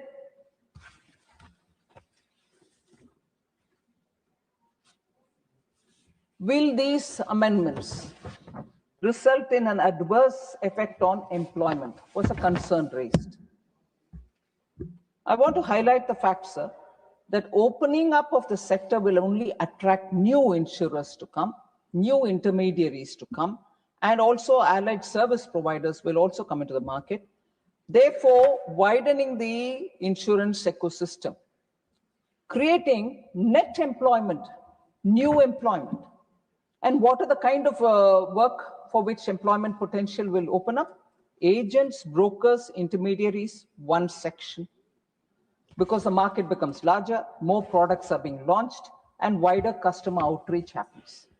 The second layer which will have benefit is the ancillary services, such as technology providers, claims managers basically, those who do analytics, customer service, and underwriting support which is provided. Jobs will have to expand in those areas. Students who are doing actuarial sciences will also have greater prospect because there's increased demand across for products. The pricing will have to be rightly arrived at. Only actuarial science students will know how to arrive at pricing. Risk modeling, product design, and compliance roles. All these are jobs which are waiting post more and more opening up. So actuarial sciences students will have greater market demand for them. And finally, when the branch offices open up for each of these companies, finance graduates or non-finance graduates who want to get into this field will have an opportunity. As it is, after that 26% increase in the year 2000, after raising it to 49% in the 2015 amendment, and again taking it to 74% in 2021, look at the numbers, sir. The number of employees, agents, and micro agents have grown by almost 3 times. In 2014-15, we had 30.14 lakh employees, agents, and micro agents. That number from 30.14 lakh, has actually gone to 88.17 lakh in 24-25. So the number of employees, agents, and micro agents number is actually multiplying, and not just marginally, substantially. Overall, therefore, sir, it will be a great job creation opportunity, skill development opportunity, and formal employment opportunity. I already addressed this issue, sir, but because I want to say a little more, saying, will the LIC statutory recognition be diluted? Was a question raised. I can't see the member here, Ashok Mittalji, but he raised it. We are actually empowering LIC, sir, like the way I told about zonal office or any other that they want to take. These decisions don't have to come back to the government for permission. They should automatically, professionally handle it. And also, sir, I'm very happy to say this. LIC continues to enjoy the trust of our citizens and perform well to their expectation. That is why it is important to recognize that even for LIC, a good competition is only going to make them even more professional and accessible for our policyholders. LIC's own total asset under management has increased by 6.45%, and it stands at 54.52 lakh crores as of 24-25. Is this possible if we are trying to undermine them, sir? Till now, have we undermined them? Not at all. The solvency margin of LIC has improved to 2.11 from 1.98, and this within 1 year between 2023-24 and to the current 24-25. LIC also registered a growth in its net value of new businesses, which stands at 10,011 crores compared to 9,583 crores in the previous year. So I can give more data to prove that LIC's valuation and LIC's statutory strength that it has is still intact, and in fact, it is flourishing.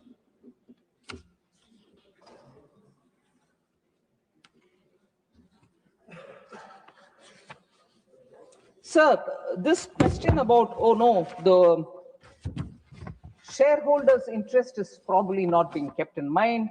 Only capital or only those who are promoting it and their interests are kept in mind is not right at all, sir. Because policyholders' benefits are the ones which we are keeping in mind. When I spoke about the funds which are raised as a result of penalties which are being imposed on wrongdoers, is actually going towards protection of the policyholders. So that is not right. And more the participants in the market, the cost of the premium is going to come down, and it's going to be making the policy affordable for everybody. The policyholders' education and protection fund is actually going to build greater awareness. And the disgorgement, which is something which I told you about for unlawful gains, are all being given to the IRDA, so they will be able to take that fund out of people who have gained it wrongly. So I think I've already answered this question about which Honorable Member Kanimuri raised about, is there parity between IFSC and domestic players? Yes. First of all, market participants and companies who operate in IFC are not allowed to operate in the domestic area. That's first one thing. So the exemptions that you may offer to the IFSC will not affect the domestic players. It is completely confined only to them. So that doubt need not be there. So then finally, I think I've answered most of these questions which have been put. I want to just highlight the fact that repatriation of profits. I want to tell the members, the regulator has prescribed that all insurance companies will have to maintain a minimum solvency ratio of 1.5, which means the assets should be 1.5 times of the liabilities. So the companies will have to keep that. So it's not as if they are making the insurance here and taking away the profit and running away. That is the solvency ratio minimum that they have to hold. Also, the companies will have to make provisions for all. There are two categories, sir, which is very important for us to understand. The first category is incurred but not reported category. The second category is incurred but not enough reported liabilities. So that's the category. So it is important for them to keep money even for that. Somebody made a claim but actually not made the total claim, and they may come back later. Do they have the money for it? Therefore, in order to make sure that in the eventuality of a claim coming a bit later also, they would have made a provision. The regulator has made the companies provide for incurred but not reported class of claims and incurred but not enough reported class of claims also. So every liability will either get covered in this or that, for which provisioning is compulsorily being made because of the regulator. And also the profits are, sir, calculated only after providing for these liabilities, which I said 1.5 times solvency. The second one being incurred but not reported. Third one being incurred but not enough reported liabilities. So for all these, the company will have to make a provision and only then calculate its profits. So the profits are calculated only after providing for these liabilities, which the regulator has imposed on them mandatorily. These norms provide enough safeguards for protecting the interest of Indian policyholders.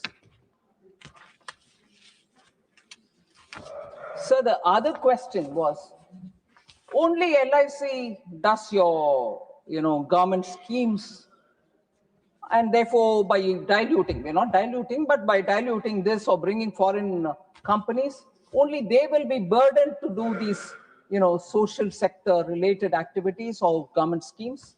Not true, sir. Even now it's not true. And through these amendments, we are not giving them any room to get away from that responsibility. So with regard to the private sector insurance, sir, insurance companies, they are actively participating in all the Jan Suraksha schemes of the government and also in Fasal Bima Yojana. PM Fasal Bima Yojana is being implemented by 13 private insurers and 5 public sector companies. Even now they are doing it. More than 15 private insurers are participating in Jeevan Jyoti Bima Yojana and Suraksha Bima Yojana. They are private companies already and they are doing the government schemes.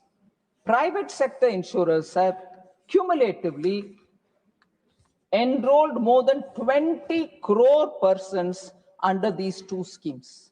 The government Jeevan Jyoti Bima Yojana and Suraksha Bima Yojana, private insurers have brought in 20 crore persons. So by opening it up for foreign direct investments, the mandatory requirement that they have to participate in the government schemes is not going to be relaxed.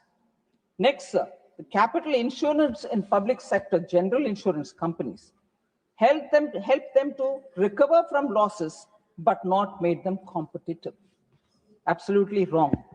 The losses of the public sector general insurance companies were mainly due to increased health insurance claims during the COVID pandemic. The capital infusion actually helped them to recover from this shock. Along with capital infusion, sir, key performance indicators based on monitoring of these companies was also started by the government, and it was started around 2022.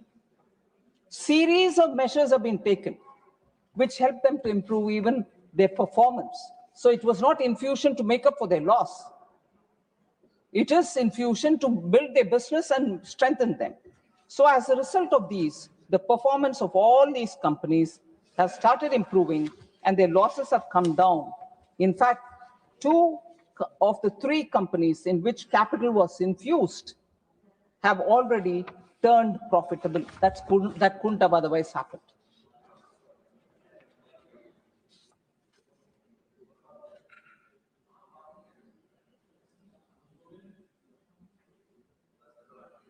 So the jobs of the public sector insurance companies, sir, I've already explained about how profit is being now made by them and the jobs are being intact. There's no accretion at all. And arbitrarily will they fix up premiums which are going to be too high. So already the regulator is fixing a cap on the premiums beyond which they cannot. So the cap is already being levied by the or stated by the regulator already. So it's not as if when we opened up from 49 to 74, they were given the right to fix any premium. As it is being very closely monitored by the regulator and a cap is fixed in the interest of the policyholders. So that will continue, sir. So there need not be that doubt if by making it 100% FDI opened up for insurance, these are things which can happen without us noticing. The structure is in place, regulation is very clearly laid out. The Indian premium which is being collected will be kept in this country. So with all this, sir, I request that the House consider this bill and kindly pass it.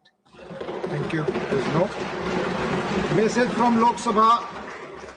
Message from Lok Sabha. Message Secretary General. Sir, with your kind permission, I rise to report that the Lok Sabha at its sitting held on the 17th December 2025 passed the Sustainable Harnessing and Advancement of Nuclear Energy for Transforming India Bill 2025. I lay a copy of the said bill on the table. I shall first put the amendment moved by Dr. John Britas for... No, nothing is going on. No.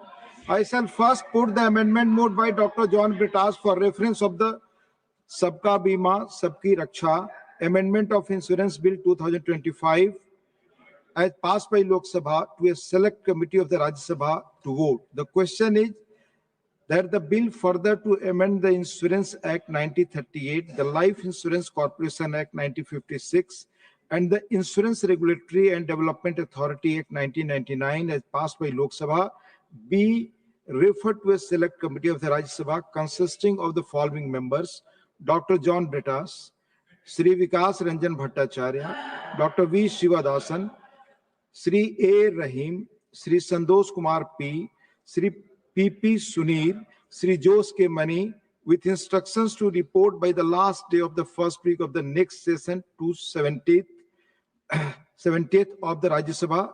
Those in favor will please say aye. Aye. Those against will please say no. No. I think the noes have bid, the noes have bid, the noes have bid. The amendment is negative.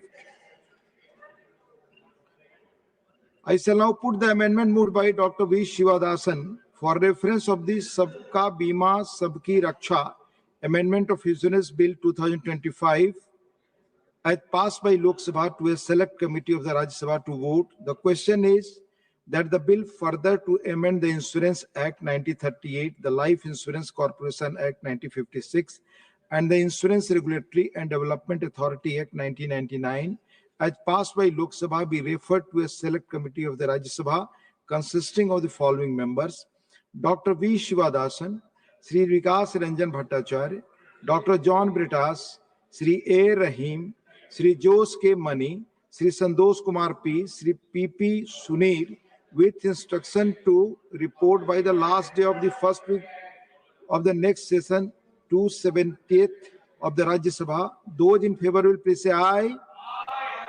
Those against will please say no. No. I think the noes have bid, the noes have bid, the noes have bid. The amendment is negative. I shall now put the motion moved by Srimati Nirmala Sitharaman ji for consideration of the Sabka Bima Sabki Raksha Amendment of Insurance Bill 2025 to vote. The question is that the Sabka Bima Sabki Raksha Amendment of Insurance Laws Bill 2025 as passed by Lok Sabha be taken into consideration. Those in favor will please say aye. Those against will please say no. I think the ayes have it, the ayes have it, the ayes have it. The motion is adopted. We shall now take up clause by clause consideration of the bill. Clause 2 stands part of the bill. Those in favor will please say aye. Those against will please say no. I think the ayes have it, the ayes have it, the ayes have it. Clause 2 is adopted. Clause 3 stands part of the bill. There are 4 amendments. Number 1 by Dr. John Bretas. Are you moving the amendment? Sir, I am moving. I have a question to the finance minister. No, you are moving or not? I am moving, sir, very much. Yeah. Okay, nothing more than that. Sri Tiruchu Sivaji, are you moving the amendment? I am moving, sir. Okay. Sri Santosh Kumar PG, are you moving the amendment? Yes, sir, I move. By Sri A. Rahim ji, are you moving the amendment? Sir, I am moving the amendment.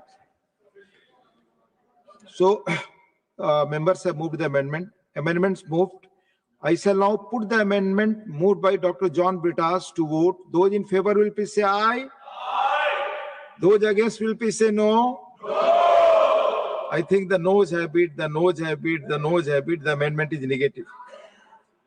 I shall now put the amendment moved by Sri Trichu Sivaji to vote. Those in favor will please say aye. Aye. Those against will please say no. No. I think the noes have it. The noes have it, the noes have it, the amendment is negative.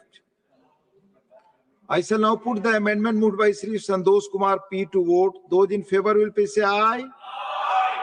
Those against will please say no. No. I think the noes have it, the noes have it, the noes have it, the amendment is negative. I shall now put the amendment moved by Sri A. Rahim to vote. Those in favor will please say aye. Aye. Those against will please say no. No. I think the noes have it, the noes have it, the noes have it, the amendment is negative. I shall now put clause 3 to vote. Those in favor will please say aye. Aye.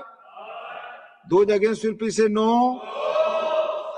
I think the ayes have it, the ayes have it, the ayes have it. Clause 3 is adopted. Clause 4 stands part of the bill. There are 2 amendments. Number 24 and 25 by Dr. B. Shivadasan. Are you moving the amendments? Yes, sir. I like to protect the LIC. So amendments moved. Those in favor will please say aye. Aye. Those against will please say no. No. I think the noes have it, the noes have it, the noes have it. The amendments are negative. I shall now put clause 4 to vote. Those in favor will please say aye. Aye. Those against will please say no.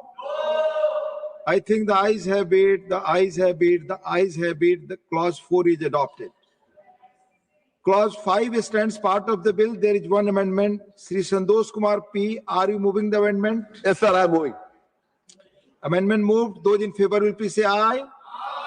Those against will please say no. No. I think the noes have it, the noes have it, the noes have it. The amendment is negative. I shall now put clause 5 to vote. Those in favor will please say aye. Aye. Those against will please say no. I think the ayes have it, the ayes have it, the ayes have it. Clause 5 is adopted. Clause 6 stands part of the bill. There is 1 amendment. Sri Santosh Kumar P. Are you moving the amendment? Yes, sir, I do. Amendment moved. Those in favor will please say aye. Aye. Those against will please say no. I think the noes have it, the noes have it, the noes have it. The amendment is negative. I shall now put clause 6 to vote. Those in favor will please say aye. Aye. Those against will please say no.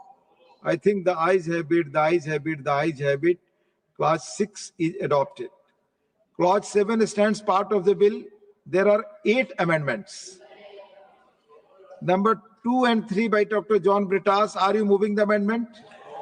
Sir, I am moving to protect our insurances. Number 9 to 11 by Sri Trichu Sivaji. Are you moving the amendment? I am moving them.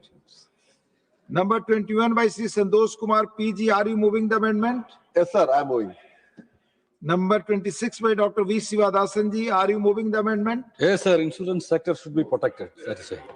Number 28 by Sri A. Rahim. Are you moving the amendment? Sir, I am moving the amendment, sir. So amendments moved. I shall now put the amendments moved by Dr. John Britas to vote. Those in favor will please say aye. Those against will please say no. I think the noes have beat, the noes have beat, the noes have beat. The amendments are negative. I shall now put the amendments moved by Sri Trichu Sivaji to vote. Those in favor will please say aye. Those against will please say no. I think the noes have beat, the noes have beat, the noes have beat. The amendments are negative. I shall now put the amendment moved by Sri Santosh Kumar P to vote. Those in favor will please say aye. Those against will please say no. I think the noes have beat, the noes have beat, the noes have beat. The amendments are negative. I shall now put the amendment moved by Dr. V. Sivadasan to vote. Those in favor will please say aye. Those against will please say no. I think the noes have beat, the noes have beat, the noes have beat. The amendment is negative. I shall now put the amendment moved by Sri A. Rahim to vote. Those in favor will please say aye. Those against will please say no. I think the noes have beat, the noes have beat, the noes have beat. The amendment is negative. I shall now put clause 7 to vote. Those in favor will please say aye. Those against will please say no. I think the ayes have beat, the ayes have beat, the ayes have beat. Clause 7 is adopted. Clause 8 stands part of the bill. There is one amendment. Number 22 by Sri Santosh Kumar P. Are you moving the amendment? So could you please read out the amendment? Are you moving it? Yes, sir, I move. So amendment moved. Those in favor will please say aye. I think the noes have beat, the noes have beat, the noes have beat. The amendment is negative.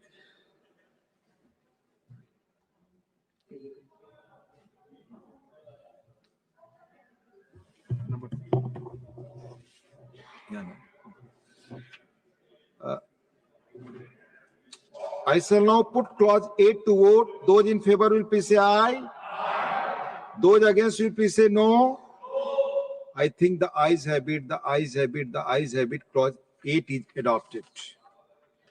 Clauses 9 to 14 stand part of the bill. Those in favor will please say aye. Those against will please say no. I think the ayes have beat, the ayes have beat, the ayes have beat. Clause 9 to 14 are adopted. Clause 15 stand part of the bill. There is one amendment. Number 29 by Sri A. Rahim. Are you moving the amendment? Sure, sir. I move them. So amendment moved. Those in favor will please say aye. Those against will please say no. I think the noes have beat, the noes have beat, the noes have beat. The amendment is negative. I shall now put clause 15 to vote. Those in favor will please say aye. Those against will please say no. I think the ayes have beat, the ayes have beat, the ayes have beat. Clause 15 is adopted. Clause 16 to 19 stand part of the bill. Those in favor will please say aye. Those against will please say no. I think the ayes have beat, the ayes have beat, the ayes have beat. Clauses 16 to 19 are adopted. Clause 20 stands part of the bill. There are 3 amendments. Number 12 to 14 by Sri Trichu Sivaji. Are you moving the amendments? I am moving, sir. Move. Amendments moved. Those in favor will please say aye. Those against will please say no. I think the noes have beat, the noes have beat, the noes have beat. The amendments are negative. I shall now put clause 20 to vote. Those in favor will please say aye. Those against will please say no. I think the ayes have beat, the ayes have beat, the ayes have beat. Clause 20 is adopted. Clauses 21 to 23 stand part of the bill. Those in favor will please say aye. Those against will please say no. I think the ayes have beat, the ayes have beat, the ayes have beat. Clauses 21 to 23 are adopted. Clause 24 stands part of the bill. There is one amendment. Number 15 by Sri Trichu Sivaji. Are you moving the amendment? Sir, of course, I am moving. Not. I am moving the amendment. Moving the amendment. Amendment moved. Those in favor will please say aye. Those against will please say no. I think the noes have it, the noes have it, the noes have it. The amendment is negated. I shall now put clause 24 to vote. Those in favor will please say aye. Those against will please say no. I think the ayes have it, the ayes have it, the ayes have it. Clause 24 is adopted. Clauses 25 to 29 stand part of the bill. Those in favor will please say aye. Those against will please say no. I think the ayes have it, the ayes have it, the ayes have it. Clause 25 to 29 are adopted. Clause 30 stands part of the bill. There is one amendment. Number 30 by Sri A. Rahim. Are you moving the amendment? Yes, sir, I am moving the amendment. Amendment moved. Those in favor will please say aye. Those against will please say no. I think the noes have it, the noes have it, the noes have it. The amendment is negative. I shall now put clause 30 to vote. Those in favor will please say aye. Those against will please say no. I think the ayes have it, the ayes have it, the ayes have it. Clause 30 is adopted. Clause 31 to 35 stand part of the bill. Those in favor will please say aye. Those against will please say no. I think the ayes have it, the ayes have it, the ayes have it. Clauses 31 to 35 are adopted. Clause 36 stand part of the bill. There is one amendment. Number 31 by Sri A. Rahim. Are you moving the amendment? Yes, sir, I am moving the amendment.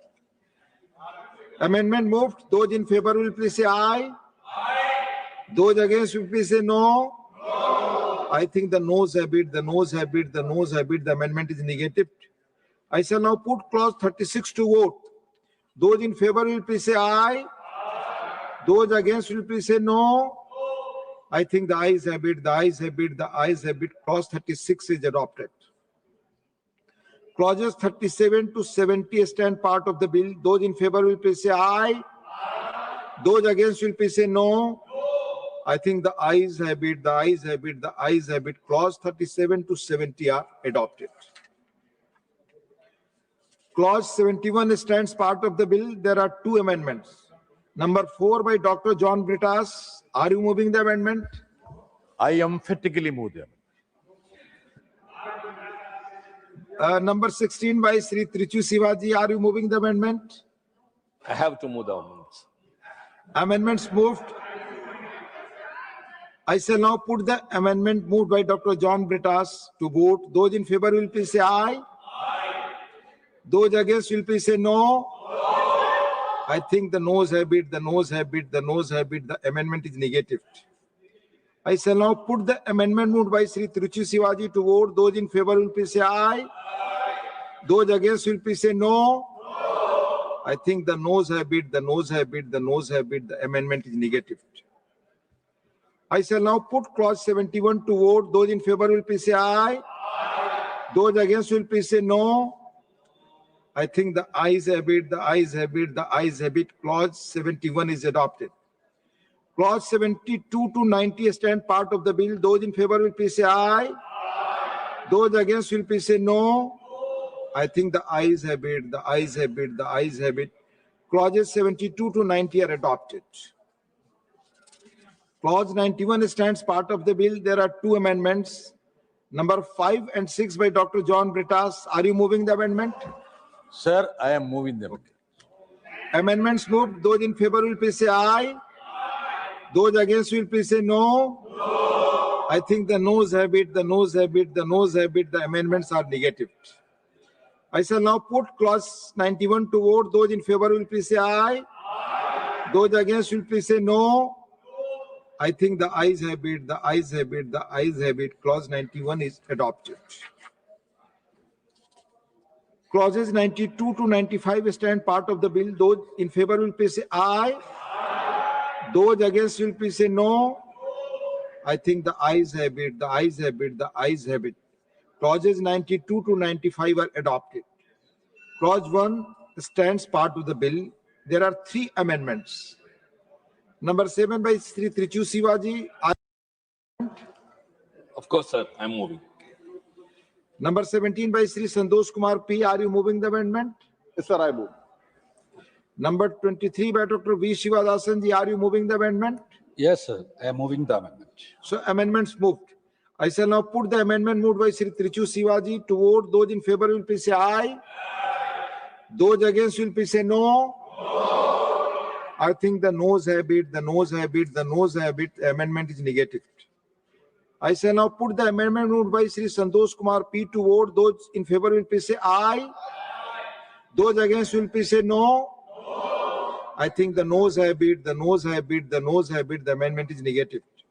I shall now put the amendment moved by Dr. V. Shivadasan to vote. Those in favor will please say aye. Those against will please say no. I think the noes have it, the noes have it, the noes have it. The amendment is negative. I shall now put clause 1 to vote. Those in favor